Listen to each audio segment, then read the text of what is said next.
ನಮಸ್ಕಾರ ಸ್ನೇಹಿತರೆ, welcome back to one more video of AMIS Kannada. So ನಾವು ಎಕಾನಮಿನ ಮಾಡ್ತಾ ಇದ್ದೆ, ಸೊ ಕಂಟಿನ್ಯೂ ಮಾಡ್ತಾ ಇದ್ದೇನೆ. ಇಷ್ಟು ದಿನ ಐಪ್ಯಾಡ್ ಅಲ್ಲಿ ಮಾಡ್ತಾ ಇದ್ದೆ. ಸೊ ಇನ್ಮೇಲೆ ಯಾವ್ಯಾವ ಟಾಪಿಕ್ ತುಂಬಾ ಇಂಪಾರ್ಟೆಂಟ್ ಇರುತ್ತೋ, ಯಾವ್ದನ್ನ ನಾನು ಐಪ್ಯಾಡ್ ಅಲ್ಲಿ ಎಕ್ಸ್ಪ್ಲೇನ್ ಮಾಡಕ್ಕಾಗಲ್ವೋ ಅದಕ್ಕೆ ವೈಟ್ ಬೋರ್ಡ್ ಯೂಸ್ ಮಾಡ್ತೇನೆ. ಯಾವ್ಯಾವ ಟಾಪಿಕ್ ಅಲ್ಲಿ PPT ಬೇಕಾಗತ್ತೆ ಅಥವಾ ಸ್ಲೈಡ್ಸ್ ಬೇಕಾಗತ್ತೆ ಅದಕ್ಕೆ ನಾನು ಐಪ್ಯಾಡ್ ಯೂಸ್ ಮಾಡ್ತೇನೆ. So it will be from on both offline model ಇರುತ್ತೆ, ಆನ್ಲೈನ್ ಮೋಡಲ್ ಇರುತ್ತೆ. ಜೊತೆಗೆ ಇನ್ನೊಂದು ಕೂಡ ಇವಾಗೆ ಸ್ಪೆಸಿಫೈ ಮಾಡ್ತಾ ಇದ್ದೇನೆ, ಲೈಟಿಂಗ್ಸ್ ಇನ್ನು ಸೆಟ್ ಆಗಿಲ್ಲ, ಸದ್ಯಕ್ಕೆ ಸ್ಟಾರ್ಟ್ ಮಾಡ್ಬೇಕಿತ್ತು, ಮಾಡ್ತಾ ಇದ್ದೀನಿ. ಆರ್ಡರ್ ಕೊಟ್ಟಿದ್ದೇನೆ, it will come in couple of days. ಅಲ್ಲಿವರೆಗೂ ಈಗ ಲೈಟ್ ಲೆಫ್ಟ್ ಅಲ್ಲಿ ಇದೆ, ಸೊ ಶ್ಯಾಡೋ ಲೆಫ್ಟ್ ಅಲ್ಲಿ ಇದೆ, ಶ್ಯಾಡೋ ರೈಟ್ ಬೀಳ್ತಾ ಇದೆ. ಸ್ವಲ್ಪ ಅಡ್ಜಸ್ಟ್ ಮಾಡ್ಕೊಳ್ಳಿ ಅಷ್ಟೇ. ಒಂದು 4-5 ಡೇಸ್, ಆಮೇಲೆ ಅದು ಕೂಡ ಸೆಟ್ ಆಗುತ್ತೆ, ಸರಿನಾ? So directly let's get started. So ಇದುವರೆಗೂ ನಾವು NCERT ಅಲ್ಲಿ ಸೆಕೆಂಡ್ ಚಾಪ್ಟರ್ ನಾನು ಆಲ್ರೆಡಿ ಟಚ್ ಮಾಡಿದ್ದೆ. ಸೊ ಈಗ ಮುಂದೆ ಹೋಗೋಕ್ಕಿಂತ ಮುಂಚೆ next part is 5-year planning.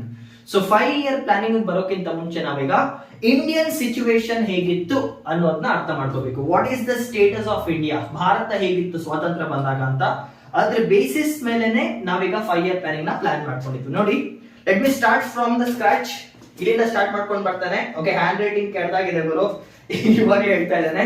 IPad ಅಲ್ಲಿ ಗುಂಡು ಬರಿಬಹುದು, ಬೋರ್ಡ್ ಮೇಲೆ ಕೆಟ್ಟದಾಗಿ ಬರುತ್ತೆ. ಸೊ ಹ್ಯಾಂಡ್ ರೈಟಿಂಗ್ ಬಗ್ಗೆ ಜಾಸ್ತಿ ತಲೆ ಕೆಡ್ಸ್ಕೊಳಕ್ ಹೋಗ್ಬೇಡಿ, ಆಯ್ತಾ? So if I start from here, ಇಲ್ಲಿಂದ ಸ್ಟಾರ್ಟ್ ಮಾಡ್ಕೊಂಡ್ರೆ ನೋಡಿ, ನಮ್ಗೆ ಸ್ವಾತಂತ್ರ್ಯ ಬಂದಿದ್ದು 1947 ಅಲ್ಲಿ, 1947ರಲ್ಲಿ ನಮ್ಗೆ ಸ್ವಾತಂತ್ರ್ಯ ಬರುತ್ತೆ. ಸೊ ಸ್ವಾತಂತ್ರ್ಯ ಬಂದಾಗ ಭಾರತ ಹೇಗಿತ್ತಂತ ನಾನು ನಿಮ್ಗೆ ಆಲ್ರೆಡಿ ಎಕ್ಸ್ಪ್ಲೇನ್ ಮಾಡಿದ್ದೆ. ಹೇಗಿತ್ತು? ಫಾರ್ ಎಕ್ಸಾಂಪಲ್, ಇದನ್ನ ನಾವು ಇಂಡಿಪೆಂಡೆಂಟ್ ಇಂಡಿಯಾ ಅಂತ ಅನ್ಕೊಂಡ್ರೆ, ಭಾರತಕ್ಕೆ ಸ್ವಾತಂತ್ರ್ಯ ಬಂದಾಗ ಇದು 1947 ಇಂಡಿಯಾ ಅಂತ ನಾವು ಅನ್ಕೊಂಡ್ರೆ, ಇವಾಗ ನಾವು ತುಂಬಾ ವಿಷಯದ ಮೇಲೆ ಫೋಕಸ್ ಮಾಡಬೇಕು. ಬಿಕಾಸ್ ಇವಾಗ ಏನಾಯ್ತು, ಕಾಂಗ್ರೆಸ್ ಗವರ್ನಮೆಂಟ್ ಪವರ್ ಬಂತು, Jawaharlal Nehru took as the prime minister of India, doctor Rajendra Prasad became the first president of India. ಇಷ್ಟು ಗೊತ್ತಿರತ್ತಲ್ವಾ? ಸೊ ಯಾವಾಗ ಭಾರತೀಯರ ಕೈಗೆ ವಾಪಸ್ ಬಂತು ಆಳ್ವಿಕೆ ಮಾಡೋ ಕಾಲದಲ್ಲಿ, ದೇರ್ ವರ್ ಮಲ್ಟಿಪಲ್ ಪ್ರಾಬ್ಲಮ್ಸ್. ನೋಡಿ, ಎಲ್ಲಿ ಪ್ರಾಬ್ಲಮ್ಸ್ ಇರುತ್ತೆ ಅಲ್ಲಿ ಸೊಲ್ಯೂಷನ್ ಬೇಕಾಗತ್ತೆ, ಎಲ್ಲಿ ಸೊಲ್ಯೂಷನ್ ಬೇಕಾಗತ್ತೆ ಅಲ್ಲಿ ಪ್ಲಾನ್ ಬೇಕಾಗತ್ತೆ. ಅದಕ್ಕೆ ಬರ್ತೇನೆ. ಬಟ್ ಬಿಫೋರ್ ದಟ್ ನೋಡಿ, ಭಾರತ ಯಾವ ಸ್ಥಿತಿಯಲ್ಲಿ ಇತ್ತಂದ್ರೆ, ನಮ್ಮ ಹತ್ರ ದ ಮೋಸ್ಟ್ ಇಂಪಾರ್ಟೆಂಟ್ ಪ್ರಾಬ್ಲಮ್ಸ್ ಅಂತ ಇದ್ರೆ, first one was food security. ನಮ್ಮಲ್ಲಿ ಫುಡ್ ಸೆಕ್ಯೂರಿಟಿ ಪ್ರಾಬ್ಲಮ್ ಇತ್ತು. ಫುಡ್ ಸೆಕ್ಯೂರಿಟಿ ಅಂದ್ರೇನು? ತಿನ್ನಕ್ಕೆ ಆಹಾರ ಸರಿ ಹೋಗ್ತಾ ಇಲ್ಲ ಅನ್ನೋ ಸ್ಥಿತಿ. ಬೇಳೆನ ಬೆಳೆಸ್ಕೊಳಕ್ ಆಗ್ತಾ ಇಲ್ಲ ಸರಿಯಾಗಿ, ನಮ್ಗೆ ಏನ್ ಬೇಕೋ ಅದನ್ನ ಉತ್ಪನ್ನ ಮಾಡ್ಕೊಳಕ್ ಆಗ್ತಾ ಇಲ್ಲ. ಸೊ ಫಸ್ಟ್ ಮೇಜರ್ ಪ್ರಾಬ್ಲಮ್ ಏನಿತ್ತು ಭಾರತದಲ್ಲಿ, that was food security. So ನಾವ್ ಇದನ್ನ ಫಸ್ಟ್ ಹ್ಯಾಂಡಲ್ ಮಾಡ್ಬೇಕಿತ್ತು. ನಮ್ ಜನರು ಹಸಿವಿಂದ ಸಾಯ್ತಾ ಇದ್ರು, ತಿನ್ನಕ್ಕೆ ಆಹಾರ ಇರ್ಲಿಲ್ಲ. So first we have to make sure ನಮ್ ಅಗ್ರಿಕಲ್ಚರ್ ಸೆಕ್ಟರ್ ಬೆಳಿಬೇಕಿತ್ತು. ಫುಡ್ ಸೆಕ್ಯೂರಿಟಿ ಅಂದ್ರೆ ಏನು? ಆಹಾರ ಬರೋದು ಅಗ್ರಿಕಲ್ಚರ್ ಇಂದ. So one of our focus sectors was agriculture sector. ನೆನ್ಪಿಟ್ಕೊಳ್ಳಿ, ಆಯ್ತಾ? Very first problem is food security ಇತ್ತು, ಅಗ್ರಿಕಲ್ಚರ್ ಪ್ರಾಬ್ಲಮ್. ಯಾಕೆ? ನಮ್ಮ ಹತ್ರ ಬೆಂಗಾಲ್ ಫೆಮೈನ್ ಎಲ್ಲ ಆಲ್ರೆಡಿ ಆಗಿತ್ತು. ಬ್ರಿಟಿಷ್ ಆಳ್ವಿಕೆ ಕಾಲದಲ್ಲಿ famine was very common. Famine ಅಂದ್ರೆ ಏನು? ಬರಗಾಲ ಬರುವಂತದ್ದು, ಆಹಾರ ಕಮ್ಮಿ ಬೀಳುವಂತದ್ದು, ಜನರು ಹಸಿವಿನಿಂದ ಸಾಯೋದೇನಿದೆ ಅಂತ ಪ್ರಾಬ್ಲಮ್ಸ್ ನಮ್ಗೆ ಆಲ್ರೆಡಿ ಕಂಡಿದ್ವಿ. So India was poor in terms of food. ನೋಡಿ, ಫುಡ್ ಆದ್ಮೇಲೆ ಜಸ್ಟ್ ನೀವು ಅರ್ಥ ಮಾಡ್ಕೊಳ್ಳಿ, ಒಬ್ಬ ಮನುಷ್ಯನಿಗೆ ನೆಮ್ಮದಿಯಾಗಿ ಬದುಕೋಬೇಕಾಗೋದು ಒಂದು ಆಹಾರ, ಇನ್ನೊಂದು ಕೆಲಸ. ದುಡಿದ್ರೆ ಆಹಾರ ಬರುತ್ತಲ್ವಾ? ಸೊ ಸೆಕೆಂಡ್ ಪ್ರಾಬ್ಲಮ್ ಇಸ್, ಭಾರತದಲ್ಲಿ ಅನ್ಎಂಪ್ಲಾಯ್ಮೆಂಟ್ ಪ್ರಾಬ್ಲಮ್ ಕೂಡ ತುಂಬಾ ಇತ್ತು, ನಿರುದ್ಯೋಗದ problems. The second major problem India was facing was unemployment. ನಮ್ಮಲ್ಲಿ ಅನ್ಎಂಪ್ಲಾಯ್ಮೆಂಟ್ ಪ್ರಾಬ್ಲಮ್ ಕೂಡ ಇತ್ತು. ವಾಟ್ ಇಸ್ ಅನ್ಎಂಪ್ಲಾಯ್ಮೆಂಟ್ ಅಂದ್ರೆ, ಟೆಕ್ನಿಕಲ್ ವರ್ಡ್ಸ್ ಅಲ್ಲಿ ಹೇಳೋದಾದ್ರೆ, ಅನ್ಎಂಪ್ಲಾಯ್ಮೆಂಟ್ ನ ಎಕನಾಮಿಕ್ ಟರ್ಮ್ಸ್ ಅಲ್ಲಿ ಹೇಳೋದಾದ್ರೆ, ನೀವು ಕೆಲಸ ಮಾಡಕ್ಕೆ ಅರ್ಹರಾಗಿದ್ದೀರಾ, you are eligible to work, ಕೆಲಸ ಮಾಡಕ್ಕೆ ಅರ್ಹರಾಗಿದ್ದೀರಾ. ಪ್ರಾಬ್ಲಮ್ ಏನಂದ್ರೆ, ನಿಮ್ಗೆ ಕೆಲಸ ಸಿಗ್ತಿಲ್ಲ, ನೀವು ಕೆಲಸ ಹುಡುಕ್ತಾ ಇದ್ದೀರಾ. ಫಸ್ಟ್ ಪಾಯಿಂಟ್, ನೀವು ಕೆಲಸನ ಹುಡುಕ್ತಿರ್ಬೇಕು, ಕೆಲಸ ಮಾಡಕ್ಕೆ ಯೋಗ್ಯರಾಗಿರ್ಬೇಕು, ಆದ್ರೂ ಕೂಡ ಕೆಲಸ ಸಿಗ್ತಿಲ್ಲ ಅಂದ್ರೆ ಅವಾಗ ನಮ್ಮ ಎಕನಾಮಿಕ್ ಟರ್ಮ್ಸ್ ಅಲ್ಲಿ ನಿಮ್ಮನ್ನ ಅನ್ಎಂಪ್ಲಾಯ್ಮೆಂಟ್ ಅಂತ ಕರೀತಾರೆ, ಆರ್ ಅನ್ಎಂಪ್ಲಾಯ್ಡ್ ಅಂತ ಕರೀತಾರೆ. ಅದೀಗ ನನ್ನನ್ನ ರೆಫರೆನ್ಸ್ ಆಗಿ ತಗೊಳ್ಳಿ. ಕೆಲಸ ಸ್ವಇಚ್ಛೆಯಿಂದ ಬಿಟ್ಟಿದ್ದೇನೆ, ನಾನು ನನ್ನ ಕೆಲಸನ ಸ್ವಇಚ್ಛೆಯಿಂದ ಬಿಟ್ಟಿದ್ದೇನೆ, ನಾನು ಯಾವುದೇ ರೀತಿ ಕೆಲಸನ ಹುಡುಕ್ತಾ ಇಲ್ಲ, ಕೆಲಸ ಮಾಡಕ್ ಅರ್ಹನಾಗಿದ್ದೇನೆ, ಬಟ್ ನಾನು ಸ್ವಇಚ್ಛೆಯಿಂದ ನನ್ನ ಕೆಲಸನ ಬಿಟ್ಟಿದ್ದೇನೆ, ನಾನು ಕೆಲಸ ಹುಡುಕ್ತಾ ಇಲ್ಲ ಅಂತ ಪಾಯಿಂಟ್ ಅಲ್ಲಿ ನೀವು ಅನ್ಎಂಪ್ಲಾಯ್ಡ್ ಅಂತ ಕರೆಯಲ್ಲ. If you want to be unemployed, ಎರಡು ಕಂಡೀಷನ್ಸ್ ಇದೆ. ನಿಮ್ಮನ್ನ ಅನ್ಎಂಪ್ಲಾಯ್ಡ್ ಅಂತ ಕರಿಬೇಕಂತ ಇದ್ರೆ there are 2 important conditions. One, ನೀವು ಕೆಲಸ ಮಾಡಕ್ಕೆ ಎಲಿಜಿಬಲ್ ಆಗಿರ್ಬೇಕು, you should be eligible to work, you should be eligible to work, ನಿಮ್ಗೆ ಕೆಲಸ ಮಾಡಕ್ ಆಸೆ ಇರಬೇಕು, ಆಯ್ತಾ? ಸೆಕೆಂಡ್ ಒನ್ ಇಸ್ ಎಲಿಜಿಬಲ್ ಆಗಿರ್ಬೇಕು. ಎರಡನೇದು ಅನೇಬಲ್ ಟು ಫೈಂಡ್ ಜಾಬ್, ನಿಮ್ಗೆ ಕೆಲಸ ಮಾಡೋ ಆಸೆ ಇದೆ ಬಟ್ ನಿಮ್ಗೆ ಕೆಲಸ ಸಿಗ್ತಿಲ್ಲ, ಅನೇಬಲ್ ಟು ಫೈಂಡ್ ಜಾಬ್. ಈ ಪರ್ಟಿಕ್ಯುಲರ್ ವರ್ಡ್ಸ್ ನಾವು ಅನ್ಎಂಪ್ಲಾಯ್ಮೆಂಟ್ ಅಂತ ಕರಿತೇವೆ. ಕೆಲಸ ಮಾಡಕ್ ಎಲಿಜಿಬಲ್ ಇದ್ದೀರಾ ಬಟ್ ಕೆಲಸ ಸಿಗ್ತಿಲ್ಲ. ಸೊ ಭಾರತದಲ್ಲಿ when Britishers left out, unemployment was one of the problem. ಒಂದ್ ಕಡೆ ಆಹಾರ ಸಿಗ್ತಿಲ್ಲ, ಇನ್ನೊಂದ್ ಕಡೆ ಕೆಲಸ ಸಿಗ್ತಿಲ್ಲ. ಇದನ್ನ ಕೂಡ ನಾವು ಟ್ಯಾಕಲ್ ಮಾಡ್ಬೇಕಿತ್ತು. It was very important for us to tackle. ಜೊತೆಗೆ ಇನ್ ಕೇಸ್ ನೀವು ನನ್ನ ಪ್ರೀವಿಯಸ್ ಕ್ಲಾಸಸ್ ನ ಅಟೆಂಡ್ ಮಾಡಿದ್ರೆ ನಿಮಗೆ ಚೆನ್ನಾಗಿ ಗೊತ್ತಿದೆ, ಭಾರತದಲ್ಲಿ one more major problem was illiteracy. Spellings ಬಿಟ್ಟಾಕಿ, ಇಲ್ಲಿಟರಸಿ ಅಂದ್ರೆ ಅವಿದ್ಯಾವಂತತೆ. ತುಂಬಾ ಜನಕ್ಕೆ ಓದಿನ ಅವಶ್ಯಕತೆ ಇತ್ತು, but lot of people were not studying. ತುಂಬಾ ಜನಕ್ಕೆ ಸ್ಕೂಲ್ಸ್ ಕಾಲೇಜಸ್ ಅಲ್ಲಿ ಆಕ್ಸೆಸ್ ಇರಲಿಲ್ಲ, ಆಯ್ತಾ. So what according to statistics ಏನ್ ಹೇಳುತ್ತೆ ಅಂದ್ರೆ, ಭಾರತಕ್ಕೆ ಸ್ವತಂತ್ರ ಬಂದಾಗ ನಮ್ ಇಲ್ಲಿಟರಸಿ ರೇಟ್ ಏನಿತ್ತು, 100 ಜನರಲ್ಲಿ ಆಲ್ಮೋಸ್ಟ್ 16 ಜನ ವಿದ್ಯಾವಂತರಾಗಿದ್ರು. ಫಾರ್ ಎವ್ರಿ 100 ಬರೀ 16 ಜನ ಮಾತ್ರ ಎಜುಕೇಟೆಡ್ ಆಗಿದ್ರು, ಮಿಕ್ದವರೆಲ್ಲ ಅನ್ಎಜುಕೇಟೆಡ್ ಆಗಿದ್ರು. ಅಂಡ್ ನೆನ್ಪಿಟ್ಕೊಳ್ಳಿ, ಎಕನಾಮಿಕ್ ಟರ್ಮ್ಸ್ ಅಲ್ಲಿ ಭಾರತ ಮುಂದೆ ಹೋಗ್ಬೇಕಂತ ಇದ್ರೆ education is the key to success. Education power ಹೇಗಿರುತ್ತೆ ಅಂದ್ರೆ, ನೀವು ಸರಿಯಾಗಿ ಓದಿದ್ರೆ, ನೀವು ಎಷ್ಟೇ ಬಡವರ ಫ್ಯಾಮಿಲಿ ಹುಟ್ಟಿದ್ರು ಕೂಡ, no matter which family are born on, ನೀವು UPSC ಎಕ್ಸಾಮ್ ಕ್ಲಿಯರ್ ಮಾಡ್ಕೊಂಡು ಸಕ್ಸಸ್ಫುಲ್ ಆಗ್ತೀರಾ ಲೈಫ್ ಅಲ್ಲಿ. ಚೆನ್ನಾಗಿ ಓದಿದ್ರೆ, ಯಾವುದೇ ಫ್ಯಾಮಿಲಿ ಬ್ಯಾಕ್ ಗ್ರೌಂಡ್ ಇಂದ ಬರಲಿ, when you are well educated you can tackle the problems. ಅದಕ್ಕೆ ಯಾವಾಗಲೂ literacy is always the first focus. And ನೆನ್ಪಿಟ್ಕೊಳ್ಳಿ, ಆಡ್ ಮಾಡ್ಬಿಡ್ತೇನೆ ಇವಾಗಲೇ, ಫಾರ್ ನೌ ಇಂಡಿಯಾದಲ್ಲಿ ಫ್ರೀ ಅಂಡ್ ಕಂಪಲ್ಸರಿ ಎಜುಕೇಶನ್ ಇದೆ under your right to fundamental acts ಅಲ್ಲಿ. Right to education is a fundamental act under article 21A. 6 ರಿಂದ 14 ವರ್ಷದ ಮಕ್ಕಳಿಗೆ ಫ್ರೀ ಅಂಡ್ ಕಂಪಲ್ಸರಿ ಎಜುಕೇಶನ್ ಕೊಡೋದು ಸರ್ಕಾರದ ಹಕ್ಕು. ಆಡ್ ಮಾಡ್ತಾ ಇದ್ದೀನಿ ಇಲ್ಲೇ. 1947 ಟೈಮಲ್ಲಿ ಇದ್ದಿಲ್ಲ, we were illiterate, education rate ತುಂಬಾ ಕಮ್ಮಿ ಇತ್ತು, and this was one of the statistics. 16 out of 100 were educated. ಅದ್ರಲ್ಲಿ ಕೂಡ ಫೀಮೇಲ್ಸ್ ವಿಷಯಕ್ಕೆ ಬಂದ್ರೆ, when you talk about women education, females ವಿಷಯಕ್ಕೆ ಬಂದ್ರೆ ಇಟ್ ವಾಸ್ ಈವನ್ ಲೆಸ್, ಇದಕ್ಕಿಂತ ಕಮ್ಮಿ ಇತ್ತು. ವುಮೆನ್ಸ್ ರೇಟ್ ಬಂದ್ರೆ ಇದಕ್ಕಿಂತ ಕಮ್ಮಿ ಇತ್ತು. ಸೊ ನೆನ್ಪಿಟ್ಕೊಳ್ಳಿ, 3 ಮೇಜರ್ ಪ್ರಾಬ್ಲಮ್ಸ್ ಅಡ್ರೆಸ್ ಮಾಡ್ತಾ ಇದ್ದೇನೆ. Food security, unemployment, illiteracy. 3 ಆಯ್ತಾ. ಇದಾದ್ಮೇಲೆ ನಿಮ್ಗೆ ಇನ್ನೊಂದು ಕೂಡ ನಾನು ತುಂಬಾ ಚೆನ್ನಾಗಿ ಹೇಳಿದ್ದೆ. ವೆನ್ ಬ್ರಿಟಿಷರ್ಸ್ ಲೆಫ್ಟ್ ಇಂಡಿಯಾ, ಅವ್ರು ನಮ್ಮನ್ನ ಸಿಕ್ಕಾಪಟ್ಟೆ ಹೊಡೆದೋಗಿದ್ದಂದ್ರೆ ಟ್ರೇಡ್ ಮಾಡ್ಕೊಂಡಲ್ವಾ. So one of the major problem India was facing was, one of the important problem India was facing was under developed industries. Industries ಏನಿದೆ, ಮ್ಯಾನುಫ್ಯಾಕ್ಚರಿಂಗ್ ಇಂಡಸ್ಟ್ರೀಸ್ ಏನಿದೆ, ನಮ್ಮ ಇಂಡಸ್ಟ್ರೀಸ್ ಇದೆ ಅಲ್ವಾ, ಮ್ಯಾನುಫ್ಯಾಕ್ಚರಿಂಗ್ ಇಂಡಸ್ಟ್ರೀಸ್, ಫ್ಯಾಕ್ಟರೀಸ್ ಎಲ್ಲ ಏನಿದೆ, ಇದು ಕೂಡ ಫುಲ್ ಕೆಳಗೆ ಬಂದಿತ್ತು. The performance was not good. ನೀವು ಬ್ರಿಟಿಷರ್ಸ್ ಭಾರತಕ್ಕೆ ಬರೋಕ್ಕಿಂತ ಮುಂಚೆ ನೋಡಿದ್ರೆ we were one of the best economic countries. ನಮ್ಮ ಪ್ರೊಡಕ್ಟ್ಸ್ ಏನಿದೆ ಅದು ದೇಶ ವಿದೇಶದಲ್ಲಿ ತುಂಬಾ ಪಾಪ್ಯುಲರ್ ಆಗಿತ್ತು. But when Britishers came in to India, ಅವ್ರ ಪ್ರೈಮರಿ ಫೋಕಸ್ ಏನಿತ್ತು, ಡಿ ಇಂಡಸ್ಟ್ರಿಯಲೈಸೇಷನ್ ಇತ್ತು. ನಿನ್ನೆ ಹೇಳಿದೆ ಈ ವರ್ಡ್ನ, ಡಿ ಇಂಡಸ್ಟ್ರಿಯಲೈಸೇಷನ್. ಡಿ ಇಂಡಸ್ಟ್ರಿಯಲೈಸೇಷನ್ ಅಂದ್ರೆ ಏನು, ನಮ್ಮ ದೇಶದಲ್ಲಿ ಇರುವಂತಹ ಫ್ಯಾಕ್ಟರಿಗಳನ್ನ ನಾಶ ಮಾಡಿ, ಬೀಳಿಸ್ತಾ ಹೋದ್ರೆ ಅದನ್ನ ಡಿ ಇಂಡಸ್ಟ್ರಿಯಲೈಸೇಷನ್ ಅಂತ ಕರೀತಾರೆ. ಅದೇ ಇಂಡಸ್ಟ್ರಿಯಲೈಸೇಷನ್ ಅಂದ್ರೆ ನಮ್ಮ ದೇಶದಲ್ಲಿ ಅತಿ ಹೆಚ್ಚು ಫ್ಯಾಕ್ಟರಿಗಳ ಜನನ ಆಗುವಂತದ್ದು. We are trying to invest more on the factories. But Britishers time ಅಲ್ಲಿ ಏನಾಗಿತ್ತು, ಡಿ ಇಂಡಸ್ಟ್ರಿಯಲೈಸೇಷನ್ ಆಗಿತ್ತು. ಯಾಕಾಗಿತ್ತು ಅಂತ ನಿಮ್ಗೆ ಗೊತ್ತಿರುತ್ತೆ. If I take this is England, ನಾನು ಇದನ್ನ ಇಂಗ್ಲೆಂಡ್ ಅಂತ ಕರೆದ್ರೆ, ಓಕೆ, ನಾನು ಇದನ್ನ ಇಂಗ್ಲೆಂಡ್ ಅಂತ ಕರೆದು ಅಂಡ್ ಜಾಗ ಇದನ್ನ ಇಂಡಿಯಾ ಅಂತ ಕರೆದಿದ್ರೆ, ಫಾರ್ ಎಕ್ಸಾಂಪಲ್ ಹೇಳ್ತಾ ಇದ್ದೇನೆ, ಇದನ್ನ ಇಂಗ್ಲೆಂಡ್ ಅಂತ ಕರೆದು ಇದನ್ನ ಇಂಡಿಯಾ ಅಂತ ಕರೆದಿದ್ರೆ, ನೆನ್ಪಿಟ್ಕೊಳ್ಳಿ, what Britishers were doing, Britishers ಏನ್ ಮಾಡ್ತಿದ್ರು ಅಂದ್ರೆ, ನಮ್ಮ ದೇಶದಲ್ಲಿ ಉತ್ಪನ್ನ ಆಗುವಂತ ರಾ ಮಟೀರಿಯಲ್ಸ್, ಹತ್ತಿ ಆಗಿರ್ಬೋದು, ವಾಟ್ ಎವರ್ ರಾ ಮಟೀರಿಯಲ್ಸ್ ಅಂದ್ರೆ ಗೊತ್ತಿದೆ ಅಲ್ವಾ. ಈಗ ನೀವು ಬಟ್ಟೆ ಏನ್ ನೋಡ್ತಿದ್ದೀರಾ, this is a final product, ಇದನ್ನ ದುಡ್ಡು ಕೊಟ್ಟು ನಾನು ಬಳಸ್ತಾ ಇದ್ದೇನೆ. ಇದಕ್ಕೆ ಮಾಡಕ್ಕೆ ಬೇಕಾಗುವಂತ ವಸ್ತುಗಳನ್ನ ನಾವು ರಾ ಮಟೀರಿಯಲ್ಸ್ ಅಂತ ಕರಿತೇವೆ. ಫಾರ್ ಎಕ್ಸಾಂಪಲ್, ಇವಾಗ ಶುಗರ್ ಕೇನ್ ಜ್ಯೂಸ್, ಕಬ್ಬಿನ ಹಾಲು ಕುಡಿಬೇಕಂದ್ರೆ ಕಬ್ಬು ಬಂದ್ಬಿಟ್ಟು ರಾ ಮಟೀರಿಯಲ್ ಆಗುತ್ತೆ ಅಲ್ವಾ. ಇವಾಗ ನಿಮ್ಗೆ ಕಾಫಿ ಕುಡಿಬೇಕಂತ ಅನ್ಸಿದ್ರೆ ಆ ಕಾಫಿ ಬೀನ್ಸ್ ಏನ್ ಬರುತ್ತೆ, ಸಕ್ಕರೆ ಏನ್ ಬರುತ್ತೆ, ಹಾಲು ಏನ್ ಬರುತ್ತೆ, ಅದೆಲ್ಲ ರಾ ಮಟೀರಿಯಲ್ಸ್ ಆಗುತ್ತೆ. ರಾ ಮಟೀರಿಯಲ್ಸ್ ಅಂದ್ರೆ ನಾವು ಹೊಸ ವಸ್ತುನ ಉತ್ಪನ್ನ ಮಾಡಕ್ಕೆ ಏನೇನ್ ವಸ್ತುಗಳ ಅವಶ್ಯಕತೆ ಬೀಳುತ್ತೋ ಅದನ್ನ ರಾ ಮಟೀರಿಯಲ್ಸ್ ಅಂತ ಕರೀತಾರೆ. ಓಕೆ, ಇವಾಗ ಇಲ್ಲಿ ಬನ್ನಿ, ಸ್ಟ್ಯಾಟ್ಸ್ ಬಗ್ಗೆ ಹೇಳ್ತೇನೆ. ಭಾರತ ಬ್ರಿಟಿಷರ್ಸ್ ಬಂದಾಗ ಅವ್ರ ಮೇಜರ್ ಫೋಕಸ್ ಏನಿತ್ತು, ಡಿ ಇಂಡಸ್ಟ್ರಿಯಲೈಸೇಷನ್ ಮಾಡ್ಬೇಕು ಅನ್ನೋ ಆಸೆ ಇತ್ತು. ಡಿ ಇಂಡಸ್ಟ್ರಿಯಲೈಸೇಷನ್ ಅಂದ್ರೆ ಏನು, ನಮ್ಮ ಫ್ಯಾಕ್ಟರಿಗಳನ್ನ ಸರ್ವನಾಶ ಮಾಡಿ ಅವರು ಬೆಳಿಬೇಕಂತ. ಸೊ ಅವ್ರು ಏನ್ ಮಾಡ್ತಿದ್ರು ಅಂದ್ರೆ, it was a 2-fold destruction method. First, ಭಾರತದಲ್ಲಿ ಅವರು ಕಂಟ್ರೋಲ್ ತಗೊಂಡ್ಮೇಲೆ ಭಾರತದಿಂದ ಇಂಗ್ಲೆಂಡ್ಗೆ ಅವ್ರ ಭಾರತದಿಂದ ಬ್ರಿಟಿಷ್ ಲ್ಯಾಂಡ್ಗೆ ಏನ್ ಮಾಡ್ತಿದ್ರು, ಭಾರತದ ರಾ ಮಟೀರಿಯಲ್ಸ್ ನ ಎಕ್ಸ್ಪೋರ್ಟ್ ಮಾಡ್ತಿದ್ರು. They were exporting the raw materials to England. ಇಲ್ಲಿಂದ ಭಾರತದಿಂದ ಅವ್ರು ತಗೊಂಡು ಹೋಗ್ತಿದ್ದೇನು, ರಾ ಮಟೀರಿಯಲ್ಸ್. ರಾ ಮಟೀರಿಯಲ್ಸ್ ತಗೊಂಡ್ಮೇಲೆ ಏನ್ ಮಾಡ್ತಿದ್ರು, ಇಂಗ್ಲೆಂಡ್ ಅಲ್ಲಿ ಅವರು ಪ್ರೊಡಕ್ಷನ್ ಮಾಡ್ತಾ ಇದ್ರು. They were doing the production. ಏನೇನು ಉತ್ಪನ್ನ ಮಾಡ್ಬೇಕಿತ್ತೋ ಅದನ್ನ ಅವರು ಇಂಗ್ಲೆಂಡ್ ಅಲ್ಲಿ ಉತ್ಪನ್ನ ಮಾಡ್ತಿದ್ರು. ಇಲ್ಲಿಂದ ಹತ್ತಿ ತಗೊಂಡೋಗಿ ಇಲ್ಲಿ ಬಟ್ಟೆ ಉತ್ಪನ್ನ ಮಾಡ್ತಿದ್ದಾರೆ. ಸೊ ಏನಾಗ್ತಿದೆ, ಎಕ್ಸ್ಪೋರ್ಟ್ ಆಫ್ ಮಟೀರಿಯಲ್ಸ್ ಆಗ್ತಿದೆ. ಯಾವಾಗ ಎಕ್ಸ್ಪೋರ್ಟ್ ಆಫ್ ಮಟೀರಿಯಲ್ಸ್ ಆಗತ್ತೋ ನೆನ್ಪಿಟ್ಕೊಳ್ಳಿ, when you try to export the materials, ನಮ್ಮ ದೇಶದಲ್ಲಿ ಉತ್ಪನ್ನ ಮಾಡೋ ವಸ್ತುಗಳ ಶಾರ್ಟೇಜ್ ಬೀಳತ್ತೆ.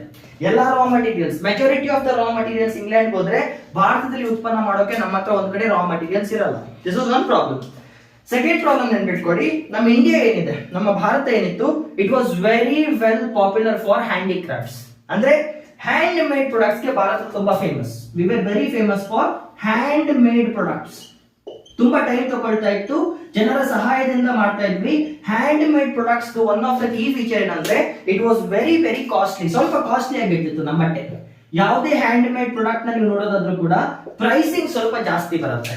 ಯಾಕಂದ್ರೆ ಕೈಯಿಂದ ಮಾಡ್ಬೇಕಾದ್ರೆ ನಮ್ಮ ಹತ್ರ ಜಾಸ್ತಿ ಜನ ಲೇಬರರ್ಸ್ ಬೇಕಾಗ್ತಾರೆ, ಜಾಸ್ತಿ ಜನ ಕೆಲಸಗಾರರು ಬೇಕಾಗ್ತಾರೆ, ಟೈಮ್ ಸ್ವಲ್ಪ ಜಾಸ್ತಿ ಹಿಡಿಯುತ್ತೆ. ಸೊ ಕಾಸ್ಟ್ ಕೂಡ ಆಟೋಮೆಟಿಕಲಿ ಬೂಸ್ಟ್ ಆಗುತ್ತೆ. ಸೊ ಬ್ರಿಟಿಷರ್ಸ್ ಏನ್ ಮಾಡ್ತಿದ್ರು, ಇಲ್ಲಿಂದ ಬರುವಂತ ರಾ ಮಟೀರಿಯಲ್ ಇಂಗ್ಲೆಂಡ್ ತಗೊಂಡೋಗಿ ನೋಡಿ, 18th ಸೆಂಚುರಿ ಮತ್ತೆ 19th ಸೆಂಚುರಿ ಬ್ರಿಟಿಷರ್ಸ್ ಟೈಮ್ ಅಲ್ಲಿ ಏನಾಗ್ತಿತ್ತು, ಇಲ್ಲಿ ಇಂಡಸ್ಟ್ರಿಯಲ್ ರೆವಲ್ಯೂಷನ್ ಆಗ್ತಾ ಇತ್ತು. ಓಲ್ಡ್ ಹಿಸ್ಟ್ರಿ ಕನೆಕ್ಟ್ ಮಾಡ್ತಾ ಇದ್ದೇನೆ. ಇಲ್ಲಿ ಇಂಡಸ್ಟ್ರಿಯಲ್ ರೆವಲ್ಯೂಷನ್ ಆಗ್ತಾ ಇತ್ತು. ಇಂಡಸ್ಟ್ರಿಯಲ್ ರೆವಲ್ಯೂಷನ್ ಅಂದ್ರೆ ಈ ಪರ್ಟಿಕ್ಯುಲರ್ ದೇಶದಲ್ಲಿ ಇಂಡಸ್ಟ್ರೀಸ್ ಗಳ ಉತ್ಪನ್ನ ಆಗ್ತಿತ್ತು, ಸ್ಟೀಮ್ ಎಂಜಿನ್ಸ್ ಎಲ್ಲ ಉತ್ಪನ್ನ ಆಗ್ತಿತ್ತು. ಸೊ ಇಲ್ಲಿ ಫ್ಯಾಕ್ಟರಿಗಳ ಜನನ ಆಗ್ತಿದೆ. ಸೊ ಏನ್ ಮಾಡ್ತಿದ್ರು, ಇಲ್ಲಿಂದ ಬರುವಂತ ರಾ ಮಟೀರಿಯಲ್ಸ್ ನ ಫ್ಯಾಕ್ಟರೀಸ್ ನ ಯೂಸ್ ಮಾಡ್ಕೊಂಡು ಇಲ್ಲಿ ಫೈನಲ್ ಪ್ರಾಡಕ್ಟ್ಸ್ ನ ಜನರೇಟ್ ಮಾಡ್ತಿದ್ರು. ಫೈನಲ್ ಪ್ರಾಡಕ್ಟ್ಸ್ ಅಂದ್ರೆ ನೀವು ಮಾರ್ಕೆಟ್ ಹೋಗಿ ಖರೀದಿ ಮಾಡುವಂತ ವಸ್ತುಗಳು, ಆಯ್ತಾ. ಇಲ್ಲಿಗೆ ಹೋಗಿ ಅವ್ರು ಏನ್ ಮಾಡ್ತಿದ್ದಾರೆ, ಫೈನಲ್ ಪ್ರಾಡಕ್ಟ್ಸ್ ನ ರೆಡಿ ಮಾಡ್ತಿದ್ದಾರೆ. ರೆಡಿ ಮಾಡ್ಬಿಟ್ಟು ಏನ್ ಮಾಡ್ತಿದ್ರು, ರೆಡಿ ಆಗಿರುವಂತ ವಸ್ತುಗಳನ್ನ ತಗೊಬಂದು ವಾಪಸ್ ಭಾರತದಲ್ಲಿ ಸೆಲ್ ಮಾಡ್ತಾ ಇದ್ರು. ನೆನ್ಪಿಟ್ಕೊಳ್ಳಿ, ಇಲ್ಲಿ ರೆಡಿ ಆಗುವಂತ ಕಾಸ್ಟ್ಲಿ ಅಲ್ಲ, ಚೀಪ್ ಪ್ರಾಡಕ್ಟ್ಸ್ ಏನ್ ಮಾಡ್ತಿದ್ರು, ಲೋ ಅಂಡ್ ಬೆಸ್ಟ್, ಅದು ಬೆಸ್ಟ್ ಕ್ವಾಲಿಟಿ ಅಂತ ಕರೀತಾರೆ, ಚೀಪ್ ಅಂಡ್ ಬೆಸ್ಟ್ ಅಂತ. ಸೊ ಇಲ್ಲಿ ರೆಡಿ ಆಗುವಂತ ಚೀಪ್ ಅಂಡ್ ಬೆಸ್ಟ್ ಕ್ವಾಲಿಟಿ ಬಟ್ಟೆ ಏನಿದೆ ಅಥವಾ ವಸ್ತುಗಳೇನಿದೆ ಅದನ್ನೆಲ್ಲ ತಗೊಬಂದವರು ಭಾರತದಲ್ಲಿ ಸೆಲ್ ಮಾಡ್ತಾ ಇದ್ರು. ಸೊ ವಾಪಸ್ ಬಂದು ಏನ್ ಮಾಡ್ತಿದ್ದಾರೆ, ಭಾರತದಲ್ಲಿ ಆ ವಸ್ತುಗಳ ಮಾರಾಟ ಮಾಡ್ತಿದ್ದಾರೆ. ಓಕೆ, 5 year ಪ್ಲಾನ್ ಗೆ ಫೌಂಡೇಶನ್ ಇದು, ಅರ್ಥ ಮಾಡ್ಕೊಳ್ಳಿ. ಸೊ ಏನಾಗಿದೆ, ಇಂಡಸ್ಟ್ರೀಸ್ ಏನು ಭಾರತದಲ್ಲಿ ಇತ್ತು ಅದನ್ನ ಒಡೆಯಕ್ಕೋಸ್ಕರ ಇಂಡಿಯಾದಿಂದ ರಾ ಮಟೀರಿಯಲ್ಸ್ ನ ಇಂಗ್ಲೆಂಡ್ ಗೆ ಎಕ್ಸ್ಪೋರ್ಟ್ ಮಾಡ್ತಿದ್ದಾರೆ. ಒಂದು, ಇಂಗ್ಲೆಂಡ್ ಅಲ್ಲಿ ಅದೇ ವಸ್ತುಗಳನ್ನ ಬಳಸಿ ಚೀಪ್ ಅಂಡ್ ಬೆಸ್ಟ್ ವಸ್ತುಗಳನ್ನ ಉತ್ಪನ್ನ ಮಾಡ್ತಿದ್ದಾರೆ. ಎರಡನೇದು, ಅಲ್ಲಿ ಉತ್ಪನ್ನ ಆಗಿರುವಂತ ವಸ್ತುಗಳನ್ನ ವಾಪಸ್ ತಗೊಬಂದು ಭಾರತದಲ್ಲಿ ಮಾಡ್ತಾ ಇದ್ದಾರೆ. ಅಂಡ್ ಪ್ರೈಮರಿ ಪ್ರಾಬ್ಲಮ್ ಇಸ್, ಅವ್ರು ಏನ್ ವಸ್ತುಗಳನ್ನ ಭಾರತದಲ್ಲಿ ಮಾಡ್ತಾ ಇದಾರೋ ಅದು ಪ್ರೈಮರಿ ಫೀಚರ್ ಇಸ್ ಚೀಪ್ ಆಗಿತ್ತು. ಪ್ರೈಸಿಂಗ್ ಅಲ್ಲಿ ದುಡ್ಡು ವಿಷಯಕ್ಕೆ ಬಂದ್ರೆ ಬೆಲೆ ಕಮ್ಮಿ ಇತ್ತು. ಇವಾಗ ನೀವೇ ಅರ್ಥ ಮಾಡ್ಕೊಳ್ಳಿ, ನಿಮ್ಮ ಹತ್ರ 2 ಬಟ್ಟೆ ತಗೊಳ್ಳುವಂತ ಅವಕಾಶ ಇದೆ. ಒಂದು ಬಟ್ಟೆ ಬೆಲೆ 1,000 ರೂಪಾಯಿ, ಇನ್ನೊಂದು ಬಟ್ಟೆ ಬೆಲೆ 100 ರೂಪಾಯಿ. ನೀವು ಯಾವ ಬಟ್ಟೆನ ಖರೀದಿ ಮಾಡ್ತೀರಾ? ಟಿಪಿಕಲ್ ಇಂಡಿಯನ್ ಥಿಂಕಿಂಗ್, 1000 ರೂಪಾಯಿಗೆ ಒಂದು ಬಟ್ಟೆ ಬದಲು 1000 ರೂಪಾಯಿಗೆ 10 ಬಟ್ಟೆ ತಗೊಳ್ಳೋಣ 100 ರೂಪಾಯಿದು ಅಂತ ಥಿಂಕ್ ಮಾಡ್ತೇವೆ. It's very common. ಸೊ ಇದರಿಂದ ಏನಾಯ್ತು, ಇಂಗ್ಲೆಂಡ್ ಅವ್ರು ಉತ್ಪನ್ನ ಮಾಡುವಂತ ವಸ್ತುಗಳು ಭಾರತದಲ್ಲಿ ಜಾಸ್ತಿ ಮಾರಾಟ ಆಗಕ್ ಸ್ಟಾರ್ಟ್ ಆಯ್ತು. ಅರ್ಥ ಮಾಡ್ಕೊಳ್ಳಿ, ಇಂಗ್ಲೆಂಡ್ ಅಲ್ಲಿ ಉತ್ಪನ್ನ ಆಗ್ತಿರುವಂತ ವಸ್ತುಗಳು ಭಾರತದಲ್ಲಿ ಜಾಸ್ತಿ ಮಾರಾಟ ಆಗಕ್ ಶುರುವಾದ್ರೆ, ಇದೆಲ್ಲ ಜಾಸ್ತಿ ಮಾರಾಟ ಆಗಕ್ ಶುರುವಾದ್ರೆ ಪ್ರಾಬ್ಲಮ್ ಆಗೋದು ಯಾರಿಗೆ? ಇಂಡಿಯನ್ಸ್ಗೆ. ಸೊ ಇಲ್ಲೇನಾಯ್ತು, ಭಾರತದಲ್ಲಿ ಉತ್ಪನ್ನ ಮಾಡುವಂತ ವಸ್ತುಗಳ ಬೆಲೆ ಮೇಲಿದ್ದಿದ್ರಿಂದ, ಜಾಸ್ತಿ ಇದ್ದಿದ್ರಿಂದ we couldn't compete with that price. ನಾವು ಇಂಗ್ಲೆಂಡ್ ಅಲ್ಲಿ ಉತ್ಪನ್ನ ಆಗುವಂತ ವಸ್ತುಗಳ ಜೊತೆ ಕಾಂಪೀಟ್ ಮಾಡಕ್ ಆಗ್ಲಿಲ್ಲ. ಸೊ ಸ್ಲೋಲಿ ಏನಾಯ್ತು, ಇಂಡಿಯನ್ ಫ್ಯಾಕ್ಟರೀಸ್ ಎಲಿಮಿನೇಟ್ ಆಗಕ್ ಶುರುವಾಯ್ತು. Survival for the fittest theory ಇದು. ಸೊ ಏನಾಗ್ತಿದೆ, ಭಾರತದಲ್ಲಿ ಉತ್ಪನ್ನ ಆಗುವಂತ ವಸ್ತುಗಳ ಕ್ವಾಲಿಟಿ ಚೆನ್ನಾಗಿದ್ರು ಕೂಡ ಅವ್ರದ್ದು ಚೀಪ್ ಅಂಡ್ ಬೆಸ್ಟ್ ಪ್ರಾಡಕ್ಟ್ಸ್ ಮುಂದೆ ನಾವು ಗೆಲ್ಲಕ್ಕಾಗಿಲ್ಲ. ಸೊ ಸ್ಲೋಲಿ ಏನಾಗ್ತಿದೆ, ಇಂಡಿಯನ್ ಇಂಡಸ್ಟ್ರೀಸ್ ಡೆಸ್ಟ್ರಾಯ್ ಆಗಕ್ಕೆ ಶುರುವಾಗ್ತಾ ಹೋಗುತ್ತೆ. This is called as systematic deindustrialisation. ತುಂಬಾ ಪ್ಲಾನ್ ಮಾಡಿ ಡಿಇಂಡಸ್ಟ್ರಿಯಲೈಸ್ ಮಾಡ್ತಾರೆ. ಇದನ್ನೇ ನಾವು ಕಾಲೋನಿ ಅಂತ ಕರಿತೇವೆ. ಬ್ರಿಟಿಷ್ಗೆ ನಾವು ಇಂಡಿಯಾ ಒಂದ್ ಕಾಲದಲ್ಲಿ ಏನಾಗಿತ್ತು, ಕಾಲೋನಿ ಆಗಿತ್ತು ಅಲ್ವಾ. ಸೊ ಏನಾಗ್ತಿದೆ, ನಮ್ಮ ದೇಶದಿಂದ ರಾ ಮಟೀರಿಯಲ್ಸ್ ಇಂಗ್ಲೆಂಡ್ ಹೋಗ್ತಿದೆ, ಅಲ್ಲಿ ರೆಡಿ ಆಗುವಂತ ವಸ್ತುಗಳು ಬಂದು ವಾಪಸ್ ನಮ್ಮ ಏರಿಯಾದಲ್ಲೇ ಮಾರಾಟ ಆಗ್ತಿದೆ.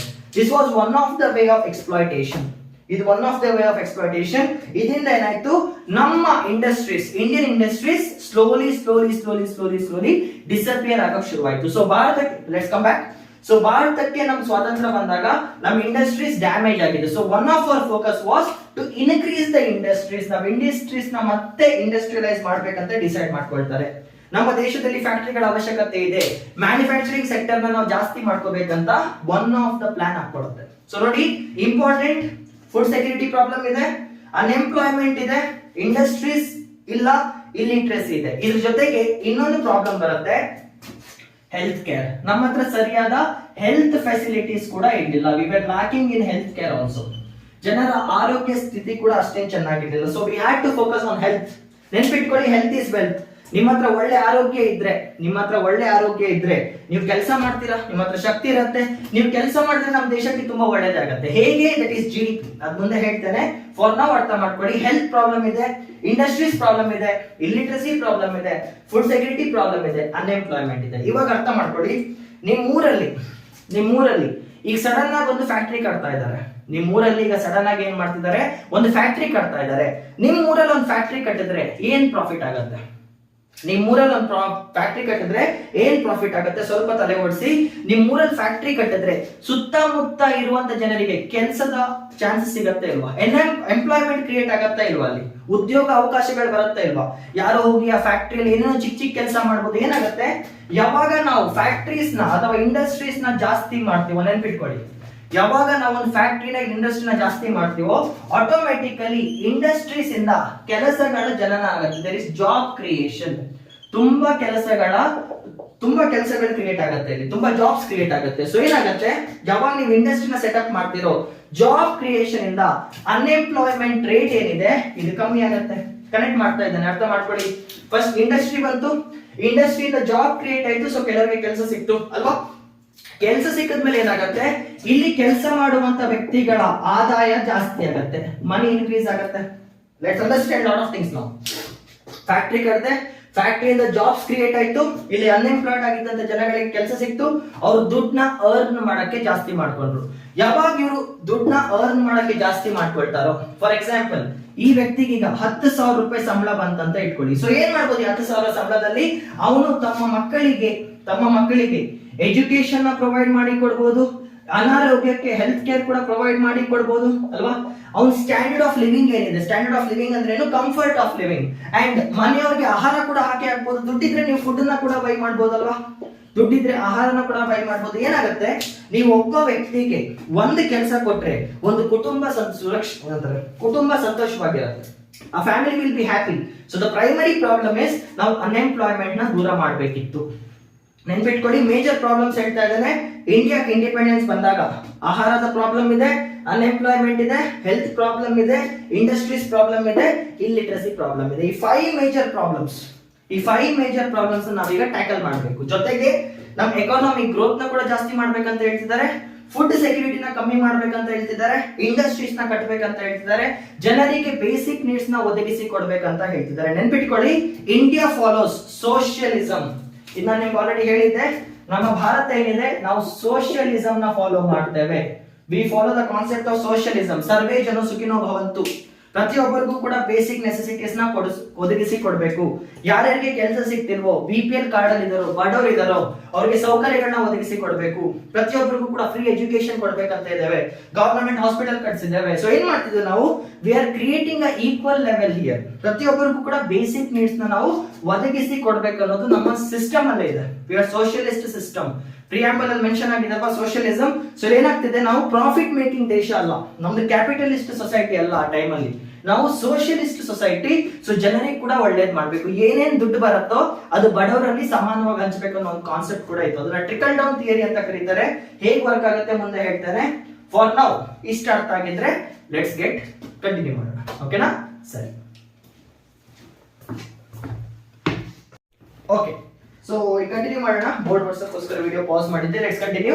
ಸೊ ಇವಾಗ ನಾನು ಹೇಳ್ತಾ ಇಲ್ವಾ ಇಂಡಿಯಾದಲ್ಲಿ ಇರುವಂತಹ ಪ್ರಾಬ್ಲಮ್ಸ್ ಏನು ಅಂತ. ಸೊ ಇದನ್ನೆಲ್ಲ ಟ್ಯಾಕಲ್ ಮಾಡಕ್ಕೆ ನಾವು ಯೂಸ್ ಮಾಡಿದಂತ ಮೆಥಡ್ ಏನಿದೆ ಅದನ್ನ 5 ಇಯರ್ ಪ್ಲಾನಿಂಗ್ ಅಂತ ಕರೀತಾರೆ. It is called as 5 year plannings. ಇದನ್ನ ಸ್ಟಾರ್ಟ್ ಮಾಡಿದ್ದು 1950 ಇಂದ Jawaharlal Nehru government under planning commission. ಆಯ್ತಾ? ಇದನ್ನ ನಿನ್ನೆ ಹೇಳಿದ್ದೆ. ಸೊ ನಾವೀಗ ಏನ್ ಪ್ಲಾನ್ ಮಾಡ್ತಾ ಇದ್ದೇವೆ? ಪ್ರತಿ 5 ವರ್ಷಕ್ಕೆ ಒಂದು ಗುರಿನ ಸೆಟ್ ಮಾಡ್ಕೊಳ್ತೇವೆ, ಆ ಗುರಿ ಕಡೆ ನಡೀತೇವೆ. ಅರ್ಥ ಆಗ್ತಿದ್ಯಾ? There are 4 things. Food security is a problem, deindustrialisation is a problem, equity ಬಗ್ಗೆ ಕೂಡ ನಾನು ನಿನ್ನೆ ಹೇಳಿದ್ದೆ ಅಲ್ವಾ, ಮತ್ತೊಂದು ಗ್ರೋತ್. ಸೊ ಈ 4 ಏರಿಯಾ ಮೇಲೆ ನಮ್ಮ ಇಂಡಿಯಾ ಸ್ವತಂತ್ರ ಬಂದ್ಮೇಲೆ ಈ ಜವಾಹರ್ಲಾಲ್ ನೆಹರು ಗವರ್ನಮೆಂಟ್ ಆಗಿರ್ಬೋದು ಅಥವಾ ಪ್ಲಾನಿಂಗ್ ಕಮಿಷನ್ ಆಗಿರ್ಬೋದು ಹೇಗೆ ಭಾರತನ ಮುಂದೆ ತಗೊಂಡು ಹೋಯ್ತಂತ ನಾವೀಗ ಅರ್ಥ ಮಾಡ್ಕೊಳ್ತಾ ಹೋಗ್ಬೇಕು. ಅಂಡ್ ಇದರದ್ದು ಇನ್ ಡೆಪ್ತ್ ಅನಾಲಿಸಿಸ್ ಏನಿದೆ 5 ಇಯರ್ ಪ್ಲಾನಿಂಗ್ಸ್ ಅಲ್ಲಿ ಪ್ರತಿ ವರ್ಷ ಏನೇನ್ ಮಾಡ್ಕೊಂಡ್ ಬಂದಿದ್ವಿ, ಹೇಗ್ ಬಂತು, ಅಷ್ಟು ಡೆಪ್ತ್ ಆಗಿರೋ ನಾಲೆಜ್ ನಾನು ರೆಗ್ಯುಲರ್ ಫೌಂಡೇಶನ್ ಎಕನಾಮಿಕ್ ಕೋರ್ಸ್ ಅಲ್ಲಿ ಕೊಡ್ತೇನೆ. ಆಲ್ರೆಡಿ ಸ್ಟಾರ್ಟ್ ಮಾಡಿದ್ದೇನೆ. ಆಲ್ರೆಡಿ 7 ವಿಡಿಯೋಸ್ 5 ವಿಡಿಯೋಸ್ ಆಗಿದೆ, ಅದನ್ನ ನೋಡ್ಕೊಳ್ಳಿ. Since it is NCERT series, NCERT book ಅಲ್ಲಿ ಏನ್ ಕೊಟ್ಟಿದ್ದಾರೋ ಅದ್ರ ಬಗ್ಗೆ ಜಸ್ಟ್ ಫೋಕಸ್ ಕೊಡ್ತೇನೆ ಅಂಡ್ ಜೊತೆಗೆ ಇನ್ನೂ ಪಾಯಿಂಟ್ಸ್ ನ ಆಡ್ ಮಾಡ್ತಾ ಹೋಗ್ತೇನೆ ಆಯ್ತಾ. ಫುಲ್ 5 year ಪ್ಲಾನಿಂಗ್ ಬಗ್ಗೆ ಮಾತಾಡಲ್ಲ, how was our way forward ಅದ್ರ ಬಗ್ಗೆ ಮಾತಾಡ್ತಾ ಬರೋಣ ಆಯ್ತಾ. ನೋಡಿ ಫಸ್ಟ್ ನಾನು ನಿಮ್ಗೆ ಹೇಳೋದಾದ್ರೆ ಅಗ್ರಿಕಲ್ಚರ್ ಏನಿದೆ ನೋಡಿ ನೆನ್ಪಿಟ್ಕೊಳ್ಳಿ. ಅಗ್ರಿಕಲ್ಚರ್ ಏನಿದೆ, the primary motive, the primary task of agriculture is to provide food. Agriculture ವ್ಯವಸಾಯ ಮಾಡೋದು ಯಾಕೆ, ಪ್ರೈಮರಿ ಟಾಸ್ಕ್ ಬಂದ್ಬಿಟ್ಟು ಆಹಾರ ಸಿಗ್ಬೇಕು ನಮ್ಗೆ. Primary motive is food. But ಯಾವಾಗ 1947 ಅಲ್ಲಿ ನೆನ್ಪಿಟ್ಕೊಳ್ಳಿ, 1947 ಅಲ್ಲಿ ಯಾವಾಗ ನಮ್ಗೆ ಸ್ವಾತಂತ್ರ್ಯ ಸಿಕ್ಕಿತ್ತು, ವೆನ್ ವಿ ಗಾಟ್ ಇಂಡಿಪೆಂಡೆನ್ಸ್ ಇನ್ 1947, ಭಾರತದಲ್ಲಿ ಫುಡ್ ಸೆಕ್ಯೂರಿಟಿ ಪ್ರಾಬ್ಲಮ್ ಇತ್ತು. ಫುಡ್ ಸೆಕ್ಯೂರಿಟಿ ಪ್ರಾಬ್ಲಮ್ ಅಂದ್ರೆ ನಮ್ಮ ಜನರಿಗೆ ತಿನ್ನೋಕೆ ಸರಿ ಹೋಗುವಷ್ಟು ಆಹಾರನ ನಮ್ಮ ಕೈಲಿ ಉತ್ಪನ್ನ ಮಾಡಕ್ ಆಗ್ತಿಲ್ಲ. What is the meaning of food security? Food security ಅಂದ್ರೆ ಭಾರತದಲ್ಲಿ ಇರುವಂತ ಭಾರತೀಯರು ಎಲ್ಲರಿಗೂ ತಿನ್ನಕ್ಕೆ ಆಹಾರ ಸರಿ ಹೋಗ್ತಾ ಇಲ್ಲ, ಅಷ್ಟೊಂದು ಉತ್ಪನ್ನತೆ ಆಗ್ತಾ ಇಲ್ಲ ಅನ್ನೋದನ್ನ ನಾವು ಫುಡ್ ಸೆಕ್ಯೂರಿಟಿ ಅಂತ ಕರಿತೇವೆ. Shortage of food, in simple ಏನಂತ ಕರಿಬಹುದು ಇದನ್ನ, ಶಾರ್ಟೇಜ್ ಆಫ್ ಫುಡ್. ಕಮ್ಮಿ ಆಗ್ತಿದೆ ಶಾರ್ಟೇಜ್. ಸೊ ನಿಮ್ಗೆ ಗೊತ್ತಿದ್ರೆ, ಇನ್ ಕೇಸ್ ನೀವು ಹಳ್ಳಿಯಲ್ಲಿ ಬೆಳೆದಿದ್ರೆ, ನಮ್ಮ ಮನೇಲಿ ಈಗ ಸಾಂಬಾರ್ ಇಲ್ಲ ಅಂದ್ರೆ ಪಕ್ಕದ ಮನೆಗೆ ಹೋಗಿ ಸಾಂಬಾರ್ ತಗೋ ಬರ್ತಿದ್ರು ನಮ್ಮ ತಾಯಿ. ನಾನು ತುಂಬಾ ಗಾಂಚಲ್ ಇತ್ತು ನಮ್ ಚಿಕ್ಕ ವಯಸ್ಸಲ್ಲಿ, ನಂಗೆ ಅದೇ ಸಾಂಬಾರ್ ಬೇಕು ಇದೇ ಸಾಂಬಾರ್ ಬೇಕು ಅಂತ. ಸೊ ನಮ್ಮ ಮನೆಯಲ್ಲಿ ಆ ಸಾಂಬಾರ್ನ ಮಾಡಕ್ ಆಗಿಲ್ಲ ಅಂದ್ರೆ ನಮ್ಮಮ್ಮ ಏನ್ ಮಾಡ್ತಿದ್ರು, ಒಂದ್ ಲೋಟ ತಕೊಂಡು, ಇಲ್ಲ ನಮ್ಮ ಅಜ್ಜಿಗೆ ಒಂದ್ ಲೋಟ ತಕೊಂಡು ಪಕ್ಕದ ಮನೆಗೆ ಹೋಗಿ ಅವ್ರ ಮನೆ ಸಾಂಬಾರ್ನ ತಗೊಬಂದು ನಮ್ಮ ಮನೆಗೆ ತರ್ತಿದ್ರು. ಸೊ ಏನಾಗ್ತಿದೆ, ಇನ್ ಕೇಸ್ ನಮ್ಮ ಮನೇಲಿ ಆಹಾರ ಇಲ್ಲ ಅಂದ್ರೆ ಪಕ್ಕದ ಮನೆಯವ್ರ ಮನೆಗೆ ಹೋಗಿ ಅವ್ರ ಹತ್ರ ರಿಕ್ವೆಸ್ಟ್ ಮಾಡಿ ತಗೋ ಬರ್ಬೇಕು. ಸೊ ಭಾರತದಲ್ಲಿ ಏನಾಗ್ತಿದೆ, ಫುಡ್ ಸೆಕ್ಯೂರಿಟಿ ಇದೆ. ಯಾವಾಗ ಫುಡ್ ಶಾರ್ಟೇಜ್ ಇದೆ, ಯಾವಾಗ 1947 ಅಲ್ಲಿ. ಸೊ ಇದರಿಂದ ಏನಾಯ್ತು, ಸೊ ನಮ್ಗೆ ಈಗ ಆಹಾರ ಬೇಕು, we have to ask help, ಸಹಾಯ ತಗೋಬೇಕಿತ್ತು. ನೆನ್ಪಿಟ್ಕೊಳ್ಳಿ, ಆ ಟೈಮಲ್ಲಿ ಒಂದ್ ದೊಡ್ಡ ದೇಶ ಏನಿದೆ, ಇವಾಗ ನಾವೆಲ್ಲ ಹೋಗಿ ಕೆಲಸ ಮಾಡ್ಬೇಕಂತ ನಮ್ಮ ಯುವ ಜನರು ಏನ್ ಆಸೆ ಪಡ್ತಾರೆ, ಅಮೆರಿಕ. ಆ ಟೈಮಲ್ಲಿ ಏನಾಯ್ತು, USA, America, United States of America ಏನಿದೆ, ಒಂದು ಸ್ಕೀಮ್ ನ ರನ್ ಮಾಡ್ತಿತ್ತು. ಆ ಸ್ಕೀಮ್ ಹೆಸರು ಬಂದ್ಬಿಟ್ಟು PL 480. ಆ ಸ್ಕೀಮ್ ಹೆಸರು ಬಂದ್ಬಿಟ್ಟು PL 480 ಅಂದ್ರೆ ಪಬ್ಲಿಕ್ ಲಾ 480 ಅಂತ. ನಮ್ಗೆ ಸ್ವಾತಂತ್ರ್ಯ ಬಂದ ಸಮಯದಲ್ಲಿ ಅಮೆರಿಕದಲ್ಲಿ ಒಂದು ಸ್ಕೀಮ್ ಇತ್ತು. ಆ ಸ್ಕೀಮ್ ಹೆಸರೇನು, PL 480, ಪಬ್ಲಿಕ್ ಲಾ 480 ಅಂತ. ಈ ಸ್ಕೀಮ್ ಸ್ಪೆಷಾಲಿಟಿ, ಚೀಪ್ ಪ್ರೈಸ್ ಅಲ್ಲಿ, ಅತಿ ಕಮ್ಮಿ ದರದಲ್ಲಿ ಅವ್ರು ನಮ್ಗೆ ಫುಡ್ ಗ್ರೇನ್ಸ್ ನ ಮಾಡ್ತಾ ಇದ್ರು. ಇನ್ ಲೋ ಪ್ರೈಸಸ್ ಅಂದ್ರೆ ಕಮ್ಮಿ ದರದಲ್ಲಿ ಅವ್ರು ನಮ್ಗೆ ಏನ್ ಮಾಡ್ತಾ ಇದ್ರು, ಫುಡ್ ಗ್ರೇನ್ಸ್ ನ ಮಾಡ್ತಾ ಇದ್ರು. We were given food grains. ನಮ್ಗೆ ಅವರು ಆಹಾರ ದವಸ ಧಾನ್ಯಗಳನ್ನ ಕಮ್ಮಿ ಬೆಲೆಗೆ ಮಾಡ್ತಾ ಇದ್ರು, ಕಂಪೇರ್ ಟು ಅದರ್ ನೇಷನ್ಸ್ ಕಮ್ಮಿ ಬೆಲೆಗೆ ಮಾಡ್ತಾ ಇದ್ರು. ಸೊ ಇನಿಷಿಯಲಿ ನಾವೇನ್ ಮಾಡಿದ್ವಿ, ಅಮೆರಿಕದಿಂದ ಫುಡ್ ಗ್ರೇನ್ಸ್ ನ ಖರೀದಿ ಮಾಡಕ್ಕೆ ಶುರು ಮಾಡ್ತೀವಿ. ಓಕೆನಾ. ಉತ್ಪನ್ನತೆ ಇಲ್ಲ ಅಗ್ರಿಕಲ್ಚರ್ ಭಾರತದಲ್ಲಿ ಆ ಟೈಮ್ ಅಲ್ಲಿ. ಸೊ ಸರ್ವೈವಲ್ ಗೋಸ್ಕರ ಏನ್ ಮಾಡ್ತೇವೆ, ಅಮೆರಿಕದಿಂದ PL 480 ಅನ್ನೋ ಸ್ಕೀಮ್ ಇಂದ ಆಹಾರ ದವಸ ಧಾನ್ಯಗಳನ್ನ ಖರೀದಿ ಮಾಡಕ್ಕೆ ಶುರು ಮಾಡ್ತೀವಿ, cheap and best. Okay. But ಇವಾಗ ಅರ್ಥ ಮಾಡ್ಕೊಳ್ಳಿ, ನಮ್ಮ ತಾಯಿ ಯಾವಾಗ ಇನ್ನೊಬ್ಬರ ಮನೆಗೆ ಹೋಗಿ ಸಾಂಬಾರ್ ತಗೋ ಬರ್ತಾರೋ, ನಮ್ಮ ಗೌರವ ಜಾಸ್ತಿ ಆಗತ್ತಾ ಕಮ್ಮಿ ಆಗತ್ತಾ? ಜಸ್ಟ್ ನೀವೇ ಇಮ್ಯಾಜಿನ್ ಮಾಡಿ, ನನಗೋಸ್ಕರ ನಮ್ಮ ತಾಯಿ ನನಗೆ ಊಟ ಮಾಡ್ಸೋಕ್ಕೋಸ್ಕರ ನಂಗೆ ಅದೇ ಸಾಂಬಾರ್ ಬೇಕಂತ ಪಕ್ಕದ ಮನೆಗೆ ಹೋಗಿ ಅವ್ರ ಮನೆಯಿಂದ ಸಾಂಬಾರ್ ತಗೋ ಬಂದಾಗ ನಮ್ ಗೌರವ ಕಮ್ಮಿ ಆಗತ್ತಾ ಜಾಸ್ತಿ ಆಗತ್ತಾ? ಕಮ್ಮಿ ಆಗತ್ತಾ? ಅಫ್ಕೋರ್ಸ್ ಕಮ್ಮಿ ಆಗತ್ತೆ. ನಾಳೆ ಒಂದಿನ ಜಗಳ ಆದಾಗ ಅವ್ರು ನಮ್ಮ ತಾಯಿಗೆ ಹೇಳ್ಬೋದಲ್ವಾ, ಒಂದ್ ಕಾಲದಲ್ಲಿ ನಾನು ನಿಂಗೆ ನಿಮ್ ಮಗನಿಗೋಸ್ಕರ ಸಾಂಬಾರ್ ಕೊಡ್ತಿದ್ದೆ ಅಂತ. ಅಲ್ಲಿ ಏನಾಗುತ್ತೆ, ಗೌರವ ಕಮ್ಮಿ ಆಗತ್ತೆ. ಸೊ ಇದನ್ನ ಏನಂತ ಕರಿತೇವೆ, non selfless. We are not self reliant ಅಂತ ಹೇಳ್ತಿದ್ದೇವೆ. ನಾವು ಇನ್ನೊಬ್ಬರ ಮೇಲೆ ಆಧಾರ ಪಡ್ತಿದ್ದೇವೆ. ಇದ್ರ ಅರ್ಥ ಏನು, ನಾವಿನ್ನೂ ಸೆಲ್ಫ್ ರಿಲಯಂಟ್ ಆಗಿಲ್ಲ ಅಂತ. V are not self ರಿಲಯಂಟ್. ನಿನ್ನೆ ಇದ್ರ ಬಗ್ಗೆ ಹೇಳಿದ್ದೆ. ಸೆಲ್ಫ್ ರಿಲಯಂಟ್ ಅಂದ್ರೆ ಏನು, ತಂದೆ ಹತ್ರ ಚಾಚಬಾರ್ದು ಕೈನ, ನಮ್ಗೆ ಏನ್ ಬೇಕೋ ನಾವೇ ದುಡ್ಡು ತಿನ್ಬೇಕಂತ. So in terms of food, basic need, ಆಹಾರ ಏನಿದೆ ಒಬ್ಬ ಮನುಷ್ಯನಿಗೆ ಅದು ಬೇಸಿಕ್ ನೀಡ್. ಆ ನೀಡ್ ಅಲ್ಲಿ ಕೂಡ ನಾವು ಸೆಲ್ಫ್ ರಿಲಯಂಟ್ ಆಗಿದ್ದೀವಿ. It's a problem. For example, ನಾಳೆ ಅಮೆರಿಕ ನಿಮ್ಗೆ ಫುಡ್ ಗ್ರೇನ್ಸ್ ಕೊಡಲ್ಲ, ಏನ್ ಕಿತ್ಕೋ ಅಂದ್ರೆ ನಾವೆಲ್ಲ ಹೋಗ್ಬೇಕು ಅಲ್ವಾ? Whenever it is basic need, ಜನರಿಗೆ ಏನ್ ಅತಿ ಅವಶ್ಯಕತೆವಾಗಿರುತ್ತೆ ಅದನ್ನ ನಾವು ಇನ್ನೊಬ್ಬರಿಂದ ಪಡಿಬಾರ್ದು, ನಮಗೆ ನಾವೇ ಉತ್ಪನ್ನತೆ ಮಾಡ್ಕೋಬೇಕಿತ್ತು. ಸೊ ಸಿನ್ಸ್ PL 480 ಅಮೆರಿಕದ ತರ್ತಿದ್ರಿಂದ ನಮ್ಗೆ ಉತ್ಪನ್ನತೆ ಮಾಡ್ಕೋಬೇಕಿತ್ತು. So primary focus on agriculture. ನಮ್ಮ ದೇಶದಲ್ಲಿ ಆಹಾರದ ಶಾರ್ಟೇಜ್ ಇದೆ, ಅದು PL 480 ಸ್ಕೀಮ್ ಅಮೆರಿಕದವ್ರು ಕೊಡ್ತಿದ್ದಾರೆ, ಚೀಪ್ ಅಂಡ್ ಬೆಸ್ಟ್ ಪ್ರೈಸ್ ಅಲ್ಲಿ ಭಾರತ ಅದನ್ನ ಖರೀದಿ ಮಾಡ್ತಿದ್ದಾರೆ. ಅರ್ಥ ಏನು, we were not self reliant, ಆತ್ಮನಿರ್ಭರಾಗಿರ್ಲಿಲ್ಲ. ನಮ್ಮ ನರೇಂದ್ರ ಮೋದಿ ಅವರು ಏನು make in India, made in India ಅಂತ ಹೇಳ್ತಿದ್ದಾರೆ, ಅವಾಗ ಫುಡ್ ಗ್ರೇನ್ಸ್ ಕೂಡ ಮೇಕ್ ಇನ್ ಇಂಡಿಯಾದಲ್ಲಿ ಇರಲಿಲ್ಲ. Primary problem. ಜೊತೆಗೆ ಯಾವಾಗ ನಾವು ಇನ್ನೊಬ್ಬರ ಹತ್ರ ಹೋಗಿ ಕೈ ಚಾಚ್ತೇವೋ, ಒಂದು ದೇಶ ಆಗಿ ಇನ್ನೊಂದು ದೇಶ ಹತ್ರ ಕೈ ಚಾಚ್ತೇವೋ, ನಮ್ಮ ಸಾವರಿನಿಟಿ ಕಾಂಪ್ರಮೈಸ್ ಆಗತ್ತೆ. ಸಾವರಿನಿಟಿ ಇಸ್ ಕಾಂಪ್ರಮೈಸ್, ಸಾರ್ವಭೌಮತ್ವ ಕಾಂಪ್ರಮೈಸ್ ಆಗತ್ತೆ ಇಲ್ಲಿ ಅಲ್ವಾ. ನಾಳೆ ಅಮೆರಿಕ ವಿರುದ್ಧ ನಿಮಗೆ ಮಾತಾಡಕ್ ಆಗಲ್ಲ, ನಮಗೆ ಅಮೆರಿಕ ವಿರುದ್ಧ ಮಾತಾಡಕ್ ಆಗಲ್ಲ. ಯಾಕೆ? ಅವ್ರು ನಮ್ಗೆ ಆಹಾರ ಕೊಡ್ತಿದ್ದಾರೆ.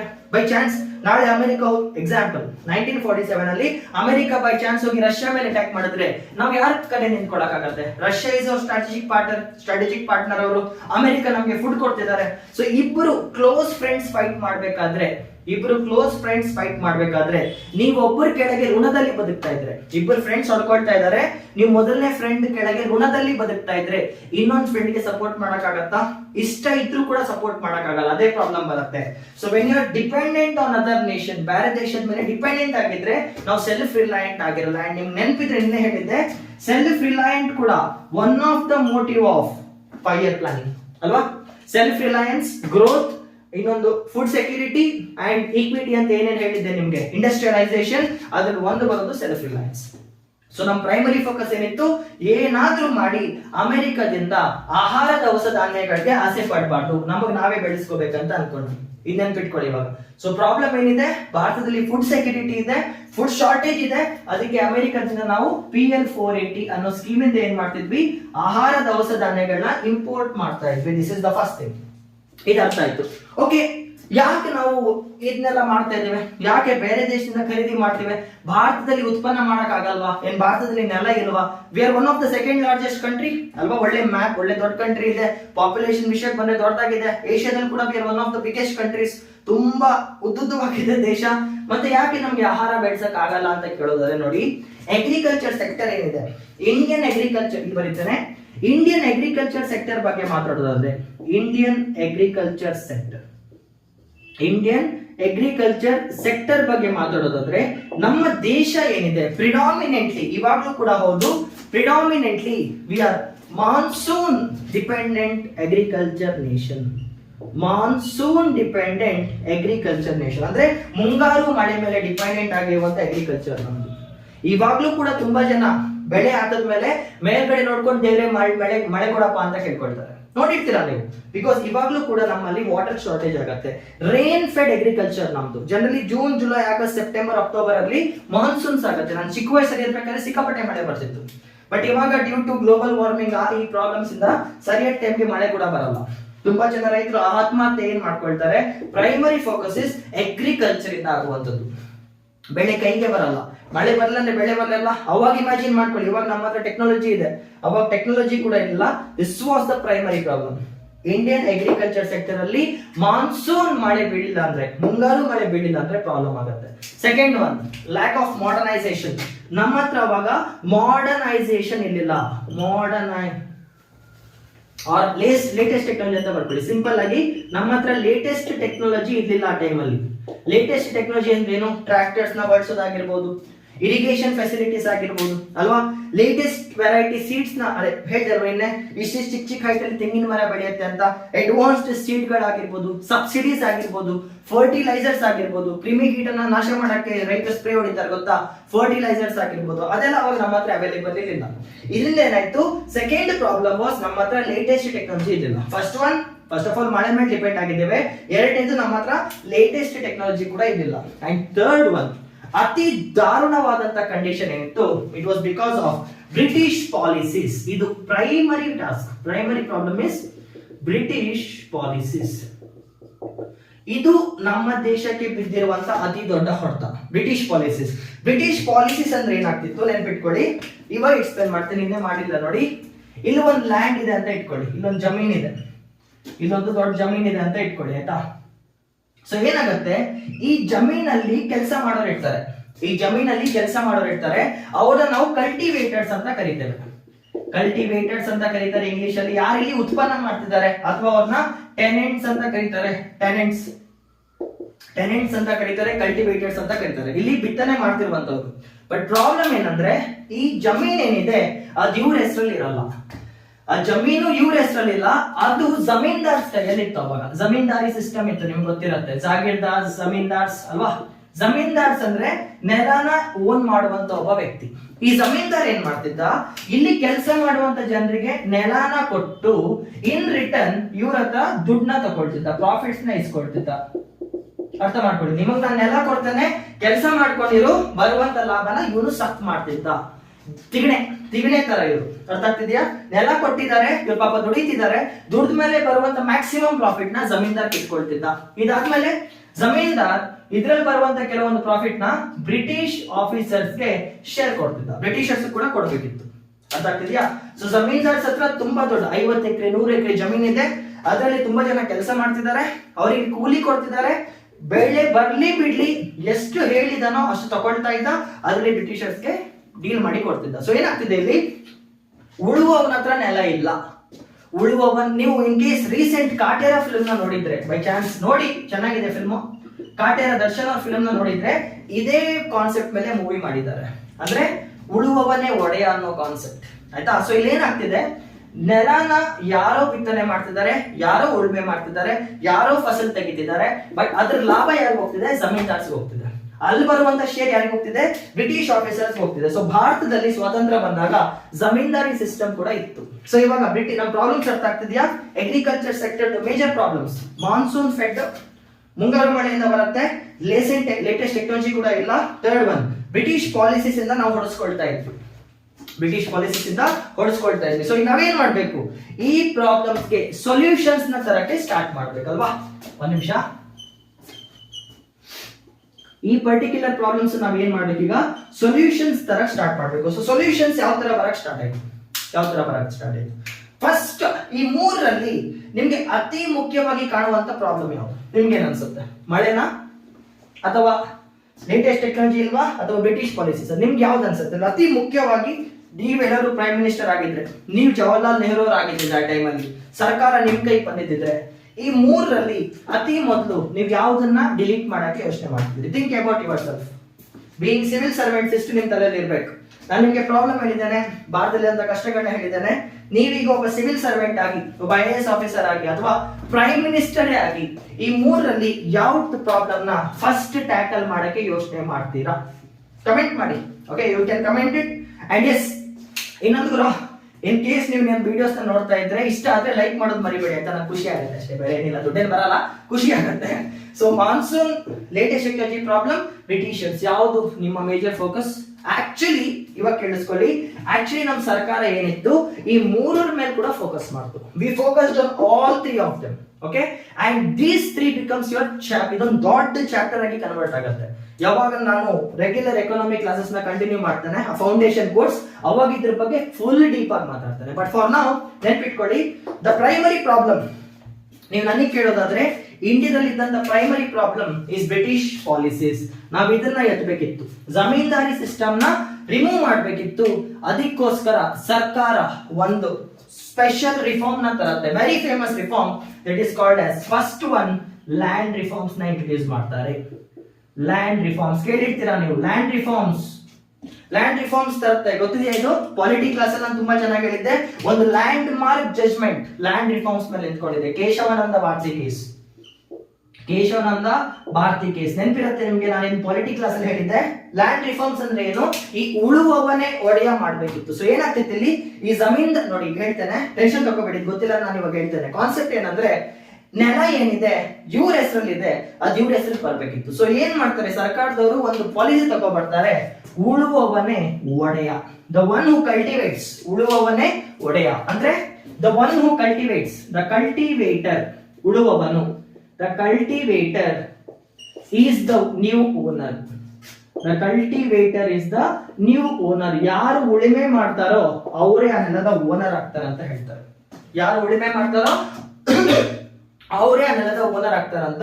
ಸೊ ಇವಾಗ ಏನಾಗ್ತಿದೆ, ಸ್ಲೋಲಿ ಜಮೀನ್ದಾರ್ಸ್ ಕೈಯಲ್ಲಿ ಇದ್ದಂತ ನೆಲನ ಕಿತ್ಕೊಂಡು, ಸರ್ಕಾರ ಜಮೀನ್ದಾರ್ಸ್ ಕೈಯಲ್ಲಿ ಇದ್ದಂತ ನೆಲನ ಕಿತ್ಕೊಂಡು ಅದ್ರ ಓನರ್ಶಿಪ್ ನ ಕಲ್ಟಿವೇಟರ್ಸ್ ಗೆ ಟ್ರಾನ್ಸ್ಫರ್ ಮಾಡ್ತಾರೆ. ಓನರ್ಶಿಪ್ ಏನಿದೆ ಇವಾಗ, ಆ ನೆಲದ ಅಧಿಪತ್ಯ ಏನಿದೆ, ಓನಿಂಗ್ ಪವರ್ ಏನಿದೆ, ಅದು ಕಲ್ಟಿವೇಟರ್ಸ್ ಕಡೆ ಬರುತ್ತೆ. ಸೊ ಏನಾಗ್ತಿದೆ, ಈ ದೊಡ್ಡ ಜಮೀನ್ ಏನಿದೆ ಇದನ್ನ ಚಿಕ್ಕ ತುಂಡುಗಳನ್ನಾಗಿ ಮಾಡಿ, ಡಯಾಗ್ರಾಮ್ ಇಲ್ಲಿ ಅಡ್ಜಸ್ಟ್ ಮಾಡ್ಕೊಳ್ಳಿ.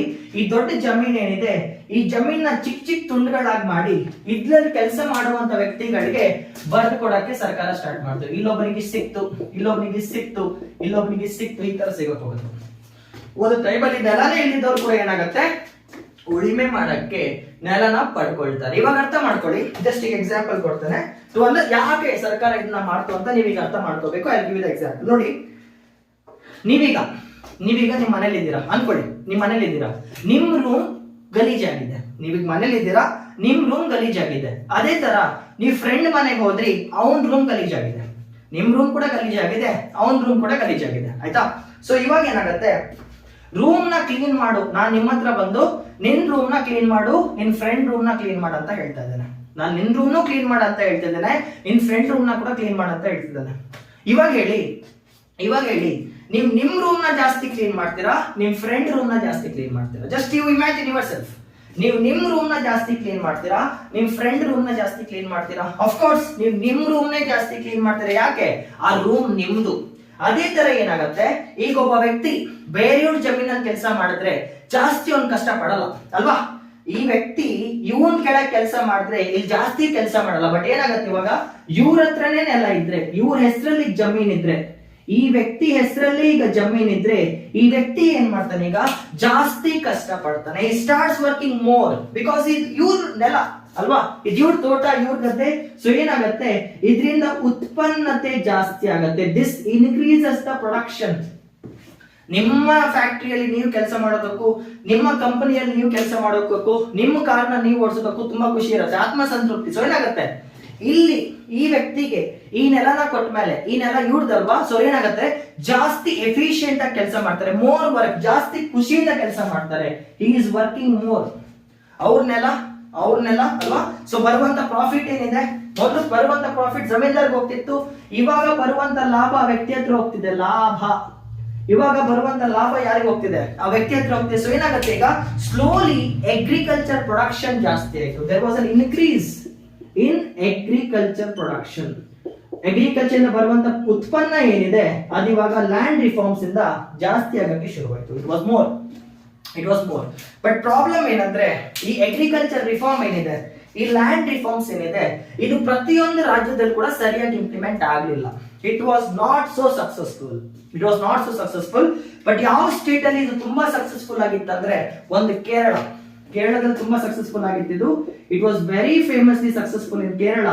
ಎರಡನೇದು ವೆಸ್ಟ್ ಬೆಂಗಾಲ್ ರೀಜನ್ ಅಲ್ಲಿ ಲ್ಯಾಂಡ್ ರಿಫಾರ್ಮ್ಸ್ ನ ಸೂಪರ್ ಆಗಿ ಇಂಪ್ಲಿಮೆಂಟ್ ಮಾಡ್ತಾರೆ, ಸೂಪರ್ ಆಗಿ.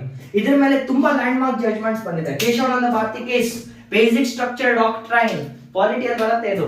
ಬೇಸಿಕ್ ಸ್ಟ್ರಕ್ಚರ್ ಡಾಕ್ಟ್ರೈನ್ ಎಲ್ಲ ಬಂದಿತ್ತಿದ್ರಿಂದ, ಬೇಸಿಕ್ ಸ್ಟ್ರಕ್ಚರ್ ಡಾಕ್ಟ್ರೈನ್ ಇದೆಲ್ಲ ಹೊರಗೆ ಬಂದಿತ್ತು because of land reforms act. One of the most powerful decision ಸರ್ಕಾರ ಯಾವತ್ತಾದ್ರು ತಗೊಂಡಿದ್ರೆ ಅದು ಲ್ಯಾಂಡ್ ರಿಫಾರ್ಮ್ಸ್. ಇದರಿಂದ ಏನಾಯ್ತು, ಜನರಿಗೆ ನೆಲ ಸಿಗಕ್ಕೆ ಸ್ಟಾರ್ಟ್ ಆಯ್ತು, ಉಳಿಮೆ ಜಾಸ್ತಿ ಆಯ್ತು, ನಮ್ಮ ಅಗ್ರಿಕಲ್ಚರ್ ಪ್ರೊಡಕ್ಷನ್ ಕೂಡ ಮೇಲೆ ಬರ್ತಾ ಹೋಯ್ತು. ಇದು ಒಂದು ಕಡೆ ಲ್ಯಾಂಡ್ ರಿಫಾರ್ಮ್ಸ್ ಒಂದು ಟಾಸ್ಕ್ ಏನು, ಉಳುವವನೇ ಒಡೆಯ ಮಾಡೋದು. ಇದು ಒಂದು ಕಡೆ, ಇದು one of the land reforms ಅಲ್ಲಿ.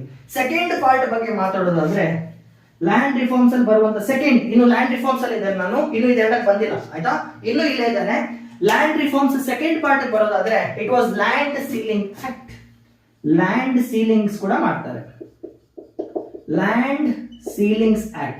ಲ್ಯಾಂಡ್ ಸೀಲಿಂಗ್ ಅಂದ್ರೆ ಒಬ್ಬ ವ್ಯಕ್ತಿ ಹತ್ರ ಮ್ಯಾಕ್ಸಿಮಮ್ ಎಷ್ಟು ಜಮೀನ್ ಇರಬಹುದು ಅಂತ. ಫಾರ್ ಎಕ್ಸಾಂಪಲ್, ಈಗ 10 ಎಕರೆ ಅಂತ ಇದ್ರೆ, ಒಬ್ಬರ ಹತ್ರ 10 ಎಕರೆಗಿಂತ ಜಾಸ್ತಿ ಇದ್ರೆ ಅದನ್ನ ಸರ್ಕಾರ ತಗೊಳ್ತಾ ಇತ್ತು. ಲ್ಯಾಂಡ್ ಸೀಲಿಂಗ್ ಅಂದ್ರೆ maximum amount of land you can hold. Maximum amount of land you can hold. ನೀವು ಎಷ್ಟು ಮ್ಯಾಕ್ಸಿಮಮ್ ಅಮೌಂಟ್ ಆಫ್ ಲ್ಯಾಂಡ್ ಇಟ್ಕೋಬಹುದು ಅಂತ ಲ್ಯಾಂಡ್ ಸೀಲಿಂಗ್ ಆಕ್ಟ್ ಇಂದ ಡಿಸೈಡ್ ಮಾಡಿದ್ರು. ಒಂದು, ಲ್ಯಾಂಡ್ ರಿಫಾರ್ಮ್ಸ್ ಇಂದ ಜಮೀನ್ದಾರಿ ಸಿಸ್ಟಮ್ ನ ಅಬಾಲಿಷ್ ಮಾಡಿ ಇರುವಂತ ಜಮೀನ ಅಲ್ಲಿ ಕೆಲಸ ಮಾಡೋಕೆ ಓನರ್ಶಿಪ್ ಕೊಟ್ಟಿದ್ದಾರೆ. ಜೊತೆಗೆ ಯಾರ ಹತ್ರ ಜಾಸ್ತಿ ಜಮೀನ್ ಇದ್ರೆ ಲ್ಯಾಂಡ್ ಸೀಲಿಂಗ್ ಆಕ್ಟ್ ಇಂದ ಆ ಜಮೀನ ಕಿತ್ಕೊಳ್ತಿದ್ರು. ಸೊ ಇವಾಗ ಅರ್ಥ ಮಾಡ್ಕೊಳ್ಳಿ, ಲ್ಯಾಂಡ್ ಸೀಲಿಂಗ್ ಆಕ್ಟ್ ಇಂದ ಜಮೀನ್ದಾರಿ ಸಿಸ್ಟಮ್ ಅಬಾಲಿಷ್ ಆಗತ್ತಾ ಇಲ್ವಾ? ಈಗ ಫಾರ್ ಎಕ್ಸಾಂಪಲ್, ಒಬ್ಬರ ಹತ್ರ 10 ಎಕರೆ ಇರ್ಬೇಕಂತ ಇದ್ರೆ, ಒಬ್ಬ ಜಮೀನ್ದಾರ ಹತ್ರ 1000 ಎಕರೆ ಇದ್ರೆ 990 ಎಕರೆ ಸರ್ಕಾರ ಕೊಟ್ಟೋಗುತ್ತೆ. ಅದಾದ್ಮೇಲೆ ಸರ್ಕಾರ ಅಲ್ಲಿ ಬರುವಂತ ಜಮೀನ ವಾಪಸ್ ಅಲ್ಲಿ ಕೆಲಸ ಮಾಡೋಕೆ ಅನಿಸ್ತಾ ಇತ್ತು. It was a very great initiative. Power ಇರ್ಬೇಕು ಇಂಥದ್ದು ಮಾಡಕ್ಕೆ, ಆಯ್ತಾ. ಅಂಡ್ ಆ ಟೈಮಲ್ಲಿ ಇದ್ದಂತ ಪ್ರೈಮ್ ಮಿನಿಸ್ಟರ್ ಕೂಡ ತುಂಬಾ ಪವರ್ಫುಲ್. ಅವ್ರ ಹೆಸರು ನಾನು ಇವಾಗ ಸ್ಟ್ರೆಸ್ ಮಾಡಲ್ಲ, ಅದ್ ನೀವು ಹುಡುಕೊಳ್ಳಿ, ಸ್ವಲ್ಪ ವರ್ಕ್ ನೀವು ಮಾಡಿ ಕೂಡ. ಯಾರ ಟೈಮ್ ಪೀರಿಯಡ್ ಅಲ್ಲಿ ಇದು ನಮ್ಮ ಲ್ಯಾಂಡ್ ರಿಫಾರ್ಮ್ಸ್ ಇಂಟ್ರೊಡ್ಯೂಸ್ ಆಗಿತ್ತು ಅಂತ ಗೊತ್ತಿದ್ಯಾ? ಇಫ್ ಗೊತ್ತಿಲ್ಲ ಅಂದ್ರೆ ಇಟ್ ವಾಸ್ ಇಂದಿರಾ ಗಾಂಧಿ. ಈ ಲ್ಯಾಂಡ್ ರಿಫಾರ್ಮ್ಸ್ ಏನಿದೆ ಇದು Indira Gandhi ma'am time period ಅಲ್ಲಿ ಆದಂತದ್ದು. ಇಂದಿರಾ ಗಾಂಧಿ ಮ್ಯಾಮ್ ಪೀರಿಯಡ್ ಅಲ್ಲಿ ಆಗಿದ್ದು. ಕೇಶವಾನಂದ ಭಾರತಿ ಕೇಸ್ ಎಲ್ಲ ಇಂದಿರಾ ಗಾಂಧಿ ಟೈಮ್ ಪೀರಿಯಡ್ ಅಲ್ಲಿ ಆಗಿದ್ದು. So ma'am Indira Gandhi ma'am ಅವರು ತಗೊಂಡಂತ ಸ್ಟೆಪ್ ಇದು ಲ್ಯಾಂಡ್ ರಿಫಾರ್ಮ್ಸ್ ಆಕ್ಟ್ ಮತ್ತೆ land ceiling act. So zamindari system ನ ಅಬಾಲಿಷ್ ಮಾಡಕ್ಕೆ ಭಾರತ ಸರ್ಕಾರ ತಗೊಂಡಂತ ಡಿಸಿಷನ್ ಯಾವುದು? Land reforms and land ceiling act. First problem ಗೆ ಸೊಲ್ಯೂಷನ್ ಸಿಗ್ತಾ? ಸೊ ದೊಡ್ಡ ಜಮೀನ ಜಮೀನ್ದಾರದಿಂದ ಕಿತ್ಕೊಂಡು ಅಲ್ಲಿ ಕೆಲಸ ಮಾಡೋರಿಗೆ ಕೊಡ್ತಾರೆ. ಸೊ ಇದರಿಂದ ಏನಾಗುತ್ತೆ, ಅವರಿಗೆ ಲ್ಯಾಂಡ್ ಓನರ್ಶಿಪ್ ಬಂದಿದ್ರಿಂದ ಅವ್ರು ಕೆಲಸ ಮಾಡಕ್ ಜಾಸ್ತಿ ಮಾಡ್ತಾರೆ. ಸೊ ಅಗ್ರಿಕಲ್ಚರ್ ಉತ್ಪನ್ನತೆ ಜಾಸ್ತಿ ಆಗುತ್ತೆ. ಇನಿಷಿಯಲಿ ಸ್ಟಾಗ್ನೆಂಟೇಷನ್ ಇತ್ತಂತ ಹೇಳಿದ್ದೆ. ಸ್ಟಾಗ್ನೆಂಟೇಷನ್ ಅಂದ್ರೆ ಪ್ರತಿ ವರ್ಷ ಉತ್ಪನ್ನತೆ ಏನ್ ಜಾಸ್ತಿ ಆಗ್ತಿಲ್ಲ. ಸಿನ್ಸ್ ಇವಾಗ ಈ ಜಮೀನ್ ಇವ್ರಾಗಿದ್ರಿಂದ ಮೊದಲನೇ ವರ್ಷ ಫಾರ್ ಎಕ್ಸಾಂಪಲ್ ಇವ್ರು 2 kg ಅಕ್ಕಿ ಬೆಳೆದ್ರು ಅಂತ ಇಟ್ಕೊಳ್ಳಿ. ನೆಕ್ಸ್ಟ್ ಇಯರ್ ಇವ್ರು ಜಾಸ್ತಿ ಕೆಲಸ ಮಾಡಿ 3 kg ಅಕ್ಕಿ ಬೆಳಿತಾರೆ. ಮತ್ತೆ ಮುಂದೆ ಬರ್ತಾ ಬರ್ತಾ 4 kg ಅಕ್ಕಿ ಬೆಳೆಯಕ್ಕೆ ಸ್ಟಾರ್ಟ್ ಮಾಡ್ತಾರೆ. ಸೊ ಪ್ರತಿ ವರ್ಷ ಪ್ರೊಡಕ್ಷನ್ ಸ್ಲೋಲಿ ಜಾಸ್ತಿ ಆಗಕ್ಕೆ ಶುರುವಾಯಿತು. This is one of the problem that is British policies ನ ಅಬಾಲಿಷ್ ಮಾಡಕ್ಕೆ ಭಾರತ ಸರ್ಕಾರ ತಗೊಂಡಂತ ಡಿಸಿಷನ್ ಲ್ಯಾಂಡ್ ರಿಫಾರ್ಮ್ಸ್. ಓಕೆನಾ? ಇದಾದ್ಮೇಲೆ ಈಗ ನೆಕ್ಸ್ಟ್ 2 ಬಗ್ಗೆ ಮಾತಾಡೋಣ. ಓಕೆ, ಕಂಟಿನ್ಯೂ ಮಾಡೋಣ. ಸೊ ನಾವೀಗ ಒಂದು ಪ್ರಾಬ್ಲಮ್ ಬಗ್ಗೆ ಮಾತಾಡಿದ್ದೇವೆ, ದಟ್ ಈಸ್ ಬ್ರಿಟಿಷ್ ಪಾಲಿಸೀಸ್ ನ ಹೇಗೆ ಹೊರಗೆ ತಂದಿವೆ ಅಂತ. ಅದು ಬಿಟ್ಟು ಈಗ 2 ಇಂಪಾರ್ಟೆಂಟ್ ಪ್ರಾಬ್ಲಮ್ ಇದೆ. ಒಂದು, ಭಾರತದ ಅಗ್ರಿಕಲ್ಚರ್ ಏನಿದೆ it is dependent on monsoons. ನೋಡಿ, ಇಂಡಿಯನ್ ಅಗ್ರಿಕಲ್ಚರ್ ಬಗ್ಗೆ ಮಾತಾಡೋದಾದ್ರೆ 1947 ಇದಿನ್ನು ಇಂಡಿಯನ್ ಅಗ್ರಿಕಲ್ಚರ್ ಬಗ್ಗೆ ಮಾತಾಡೋದಾದ್ರೆ ಇಂಡಿಯನ್ ಅಗ್ರಿಕಲ್ಚರ್ ಏನಿದೆ it is dependent on 2 important forces. ಒಂದು, ನಾವು ಮಾನ್ಸೂನ್ ಮುಂಗಾರು ಮಳೆ ಮೇಲೆ ಡಿಪೆಂಡ್ ಆಗಿದ್ವಿ. ಇನ್ನೊಂದು the second one is lack of technology. ನಮ್ಮ ಹತ್ರ ಅಷ್ಟು ಒಳ್ಳೆ ಟೆಕ್ನಾಲಜಿ ಕೂಡ ಇರಲಿಲ್ಲ. ಅಗ್ರಿಕಲ್ಚರ್ ವಿಷಯಕ್ಕೆ ಬಂದ್ರೆ technology was very very less. ಆಯ್ತಾ? ಸೊ ಈಗ ಇದೆರಡು ಟ್ಯಾಕಲ್ ಮಾಡ್ಬೇಕಿತ್ತು ನಾವು. ಮಾನ್ಸೂನ್ ಪ್ರಾಬ್ಲಮ್ ಇದೆ, ಇನ್ನೊಂದು ಟೆಕ್ನಾಲಜಿ ಪ್ರಾಬ್ಲಮ್ ಇದೆ. ಸೊ ಇದಕ್ಕೋಸ್ಕರ ಭಾರತ ಸರ್ಕಾರ ಏನ್ ಮಾಡುತ್ತೆ ಅಂದ್ರೆ 1960s ಅಲ್ಲಿ, ಅಂದ್ರೆ 1960 ಇಂದ ಹಿಡಿದು 70s ವರೆಗೂ, ಎಕ್ಸಾಕ್ಟ್ ಇಯರ್ ಇವಾಗ ಬೇಕಾಗಿಲ್ಲ ನಿಮ್ಗೆ.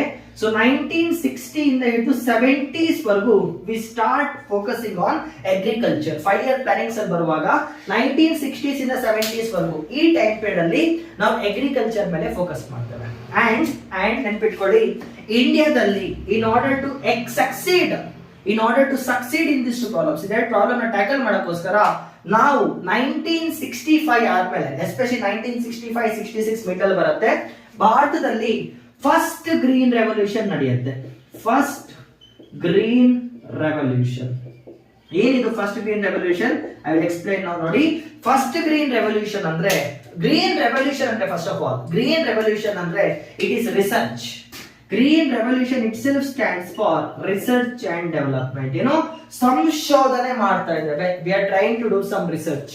ಯಾವ ತರ ರಿಸರ್ಚ್ ಅಂದ್ರೆ, ಈ ಬಿತ್ತನೆ ಮಾಡುವಂತ ಬೀಜಗಳಿರತ್ತಲ್ವಾ, ಜನರಲಿ ನಿಮ್ಗೆ ಗೊತ್ತಿರತ್ತೆ, ಇನ್ ಕೇಸ್ ನೀವೆಲ್ಲ ಶ್ರೀಮಂತರಾಗಿದ್ರೆ ನೋಡಿರಲ್ಲ ಇದನ್ನೆಲ್ಲ.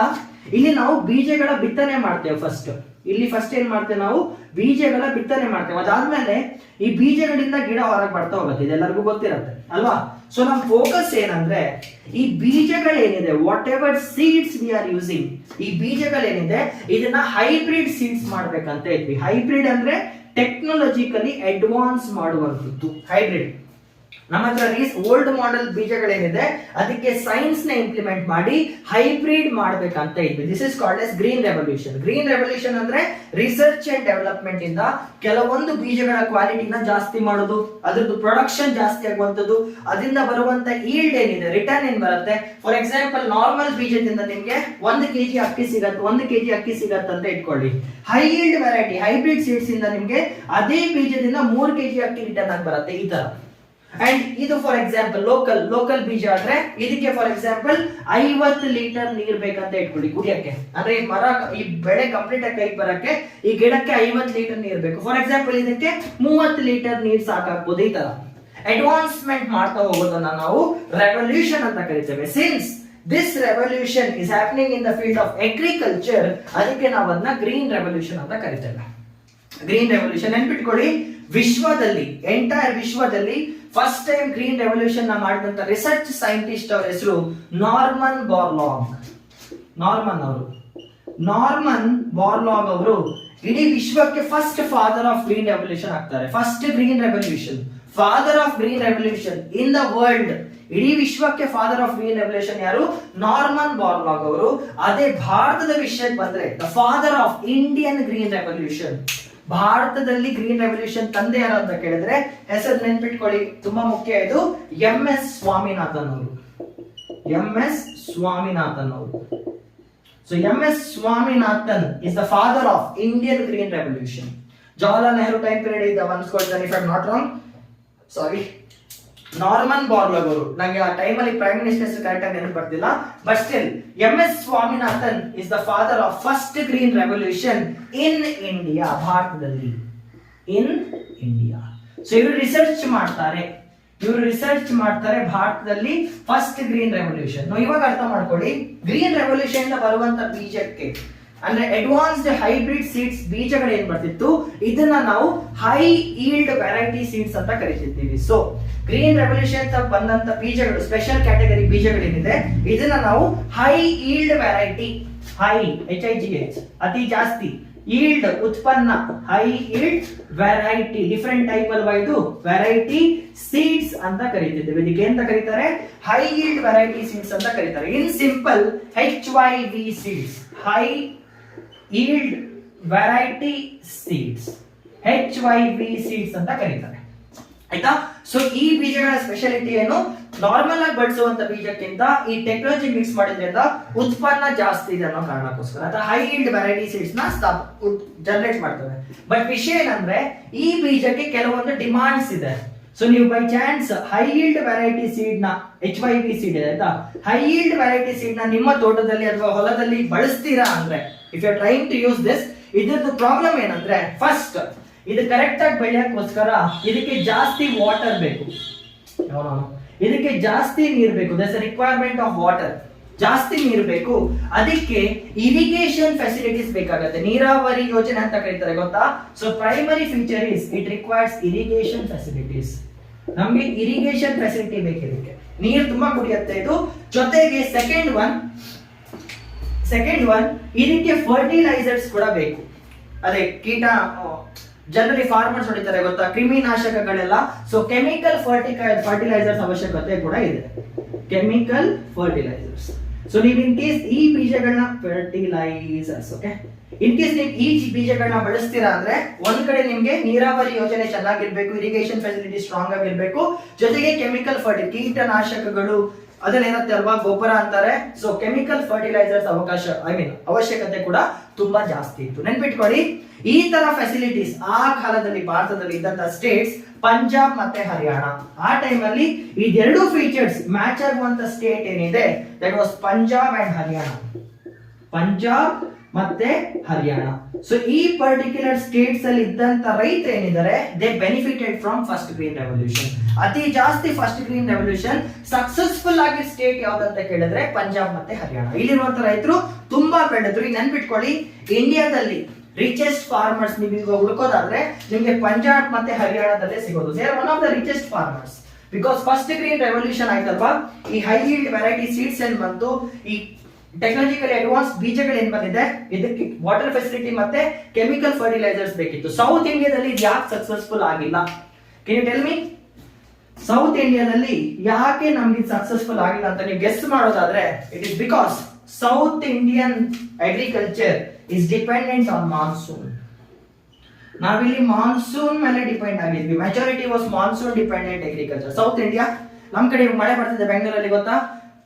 ಬೆಂಗಳೂರಲ್ಲಿ ಮಳೆ ಬರ್ತಿದೆ, ಯಾಕೆ ಬರ್ತಿದೆ ಅಂತ ನನಗೂ ಕೂಡ ಅರ್ಥ ಆಗ್ತದೆ. It is not even monsoons ಅಲ್ವಾ, ದಟ್ಸ್ ದ ಪ್ರಾಬ್ಲಮ್. ಈಗ ಏನಾಗಿದೆ, ಮಾನ್ಸೂನ್ಸ್ ಟೈಮ್ ಪೀರಿಯಡ್ ಚೇಂಜ್ ಆಗಿದೆ. ಮಾನ್ಸೂನ್ ಸ್ಟಾರ್ಟ್ ಕೂಡ ಆಗಿರ್ಬೋದು, ಹೇಳಕ್ ಕೂಡ ಆಗಲ್ಲ. ಇದು ಮೇ, ಇದು ಆಲ್ರೆಡಿ ಮೇ ಅಲ್ವಾ, ಯಾರಿಗ್ ಗೊತ್ತು, ಮಾನ್ಸೂನ್ ಬಂದ್ರು ಬಂದಿರ್ಬೋದು. You cannot predict. So what is happening, monsoon is irregular. First ನೆನ್ಪಿಟ್ಕೊಳ್ಳಿ, ಇವಾಗ ಮಾನ್ಸೂನ್ ಏನಾಗಿದೆ, ಇರ್ರೆಗ್ಯುಲರ್ ಆಗಿದೆ. ಯಾವಾಗಾದ್ರೂ ಸ್ಟಾರ್ಟ್ ಆಗುತ್ತೆ, ಯಾವಾಗಾದ್ರೂ ಎಂಡ್ ಆಗುತ್ತೆ, ಗೊತ್ತಿಲ್ಲ. ನಾಳೆ ಇದೇ ಮಾನ್ಸೂನ್ ಅಂತ ಕರೆದ್ರು, ಇದೇ ಮುಂಗಾರು ಮಳೆ ಅಂತ ಕರೆದ್ರು. ಸೊ ಏನಾಗ್ತಿದೆ, monsoons are irregular. So south ಇಂಡಿಯಾದಲ್ಲಿ ನೀರಿನ ಪ್ರಾಬ್ಲಮ್ ಇತ್ತು. ಅಂಡ್ ನಮ್ಮ ಹತ್ರ ಅಷ್ಟು ಒಳ್ಳೆ ಡ್ಯಾಮ್ಸ್ ಫೆಸಿಲಿಟೀಸ್ ಕೂಡ ಅಷ್ಟು ಚೆನ್ನಾಗಿರ್ಲಿಲ್ಲ ಅವಾಗ. ಸೊ ಅಡ್ವಾಂಟೇಜ್ ತಗೊಂಡಿದ್ದು ಯಾರು, ನಾರ್ತ್ ಇಂಡಿಯಾದಲ್ಲಿ ಬರುವಂತ ಪಂಜಾಬ್ ಮತ್ತೆ ಹರಿಯಾಣ ಫಾರ್ಮರ್ಸ್. ಸೊ ಏನಾಗ್ತಿದೆ, ಇಂಡಿಯನ್ ಅಗ್ರಿಕಲ್ಚರ್ ಇದ್ದಂತ ಪ್ರಾಬ್ಲಮ್ಸ್, ಒಂದು ಲ್ಯಾಂಡ್ ರಿಫಾರ್ಮ್ಸ್ ಮತ್ತೆ ಲ್ಯಾಂಡ್ ಸೀಲಿಂಗ್ ಆಕ್ಟ್ ನ ಸರಿ ಮಾಡಿದ್ದಾರೆ. ಇನ್ನೊಂದು old technological old model agriculture ಏನಿದೆ, ಲ್ಯಾಕ್ ಆಫ್ ಟೆಕ್ನಾಲಜಿ ಏನಿದೆ ಅದನ್ನ ಟ್ಯಾಕಲ್ ಮಾಡೋಕ್ಕೋಸ್ಕರ ಫಸ್ಟ್ ಗ್ರೀನ್ ರೆವಲ್ಯೂಷನ್ ನ ಸ್ಥಾಪನೆ, ಫಸ್ಟ್ ಗ್ರೀನ್ ರೆವಲ್ಯೂಷನ್ ಭಾರತದಲ್ಲಿ ಆಗುತ್ತೆ. ಇಫ್ ಐ ನಾಟ್ ರಾಂಗ್ ಇದು 1966 ಅಥವಾ 65 ಅಲ್ಲಿ ಆಗುತ್ತೆ, ನಂಗೆ ಕರೆಕ್ಟ್ ಆಗಿ ನೆನಪಾಗ್ತಿಲ್ಲ, 66 ಅನ್ಕೊಳ್ತೇನೆ ಭಾರತದಲ್ಲಿ ಫಸ್ಟ್ ಗ್ರೀನ್ ರೆವಲ್ಯೂಷನ್ ಆಗುತ್ತೆ. 65 ಇಲ್ಲ 66 ಗ್ಯಾರಂಟಿ ಇಲ್ಲ, ಪ್ಲೀಸ್ ಚೆಕ್ ಮಾಡ್ಕೊಳ್ಳಿ. ನೆಕ್ಸ್ಟ್ ವಿಡಿಯೋದಲ್ಲಿ ನಾನು ನಿಮ್ಗೆ ಇದರಿಂದ ಸರಿ ಮಾಡೇ ಮಾಡ್ತೇನೆ. ಸೊ ಫಸ್ಟ್ ಗ್ರೀನ್ ರೆವಲ್ಯೂಷನ್ ಆಗುತ್ತೆ. ಭಾರತದ ಫಸ್ಟ್ ಗ್ರೀನ್ ರೆವಲ್ಯೂಷನ್ ಫಾದರ್ ಬಂದ್ಬಿಟ್ಟು MS ಸ್ವಾಮಿನಾಥನ್ ಅವರು ಹೈಡ್ ವೆರೈಟಿ ಸೀಡ್ಸ್ ನ ಹುಟ್ಟಿಸ್ತಾರೆ. ಅದಕ್ಕೆ ಏನ್ ಪ್ರಾಬ್ಲಮ್ ಇದೆ, ನೀರು ಮತ್ತೆ ಕೆಮಿಕಲ್ ಫರ್ಟಿಲೈಸರ್ಸ್ ಪ್ರಾಬ್ಲಮ್ ಇತ್ತು, ಆಯ್ತಾ.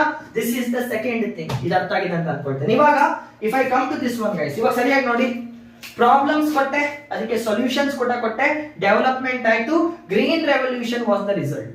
ಸೊ ಇದರಿಂದ ಈ ಪ್ರಾಬ್ಲಮ್ ನ ಟ್ಯಾಕಲ್ ಮಾಡಿ, ಈ ಲ್ಯಾಂಡ್ ರಿಫಾರ್ಮ್ಸ್ ನ ಮಾಡಿ, ಗ್ರೀನ್ ರೆವಲ್ಯೂಷನ್ ಮಾಡಿದ್ರಿಂದ ಭಾರತಕ್ಕೆ ಏನಾದ್ರು ಸಿಕ್ತಾ ಅಂತ ಕೇಳೋದಾದ್ರೆ ನೆನ್ಪಿಟ್ಕೊಳ್ಳಿ, by the end of green revolution, ಈ ಗ್ರೀನ್ ರೆವಲ್ಯೂಷನ್ ಇಂದ ಭಾರತಕ್ಕೆ ಅತಿ ಮುಖ್ಯವಾದಂತ ಒಂದು ಬೆನಿಫಿಟ್ ಆಗುತ್ತೆ. That is we started achieving, Bharat started achieving agricultural surplus na obtain ಮಾಡಕ್ ಸ್ಟಾರ್ಟ್ ಮಾಡ್ವಿ. ಸರ್ಪ್ಲಸ್ ಅಂದ್ರೆ ಜಾಸ್ತಿ, ಅವಶ್ಯಕತೆಗಿಂತ ಜಾಸ್ತಿ. ಅಂದ್ರೆ ಇವಾಗ ಭಾರತದಲ್ಲಿ ಇದ್ದಂತ ಜನರಿಗೆ ಎಷ್ಟು ತಿನ್ನಕ್ ಬೇಕಿತ್ತೋ, ಭಾರತದಲ್ಲಿ ಇರುವಂತ ಜನರಿಗೆ ಎಷ್ಟು ತಿನ್ನಕ್ ಬೇಕಿತ್ತೋ ಅಷ್ಟು ನಮ್ ಕೈಲಿ ಉತ್ಪನ್ನ ಮಾಡಕ್ ಆಗ್ತಿರ್ಲಿಲ್ಲ. ಅದಕ್ಕೆ ನಾವೇನ್ ಮಾಡ್ತಿದ್ವಿ, ಅಮೆರಿಕ USA ಇಂದ PL480 ಸ್ಕೀಮ್ ಇಂದ ದವಸ ಧಾನ್ಯಗಳನ್ನ ಖರೀದಿ ಮಾಡ್ತಿದ್ವಿ ಅಲ್ವಾ. We started taking the goods from America. ಯಾವಾಗ ಗ್ರೀನ್ ರೆವಲ್ಯೂಷನ್ ಆಯ್ತು, ಇಟ್ ವಾಸ್ ವೆರಿ ಸಕ್ಸಸ್ಫುಲ್. ಯಾವಾಗ ಗ್ರೀನ್ ರೆವಲ್ಯೂಷನ್ ಆಯ್ತು, ಭಾರತದಲ್ಲಿ ಇರುವಂತ ಅಗ್ರಿಕಲ್ಚರ್ ಸೆಕ್ಟರ್ ನಮ್ಗೆ ತಿನ್ನಕ್ಕೆ ಎಷ್ಟು ಬೇಕಿದೆಯೋ ಅದಕ್ಕಿಂತ ಜಾಸ್ತಿ ಉತ್ಪನ್ನ ಮಾಡಕ್ ಶುರು ಮಾಡ್ತು. ಸೊ ಏನಾಯ್ತು, PL480 ಅವಶ್ಯಕತೆ ನಮ್ಗೆ ಅದಾದ್ಮೇಲೆ ಬೀಳಲೇ ಇಲ್ಲ. ವಿ ಬಿಕೇಮ್ ಸೆಲ್ಫ್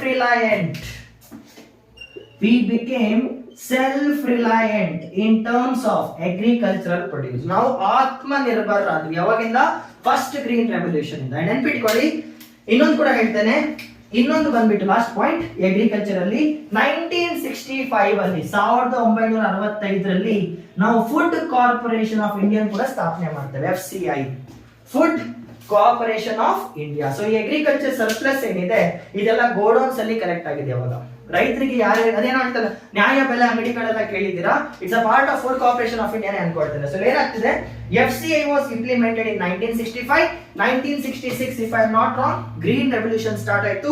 ಸೊ ಇದರಿಂದ ಏನಾಯ್ತು, ಅಗ್ರಿಕಲ್ಚರಲ್ ಪ್ರೊಡ್ಯೂಸ್ ಜಾಸ್ತಿ ಆಯ್ತು ಭಾರತದ್ದು.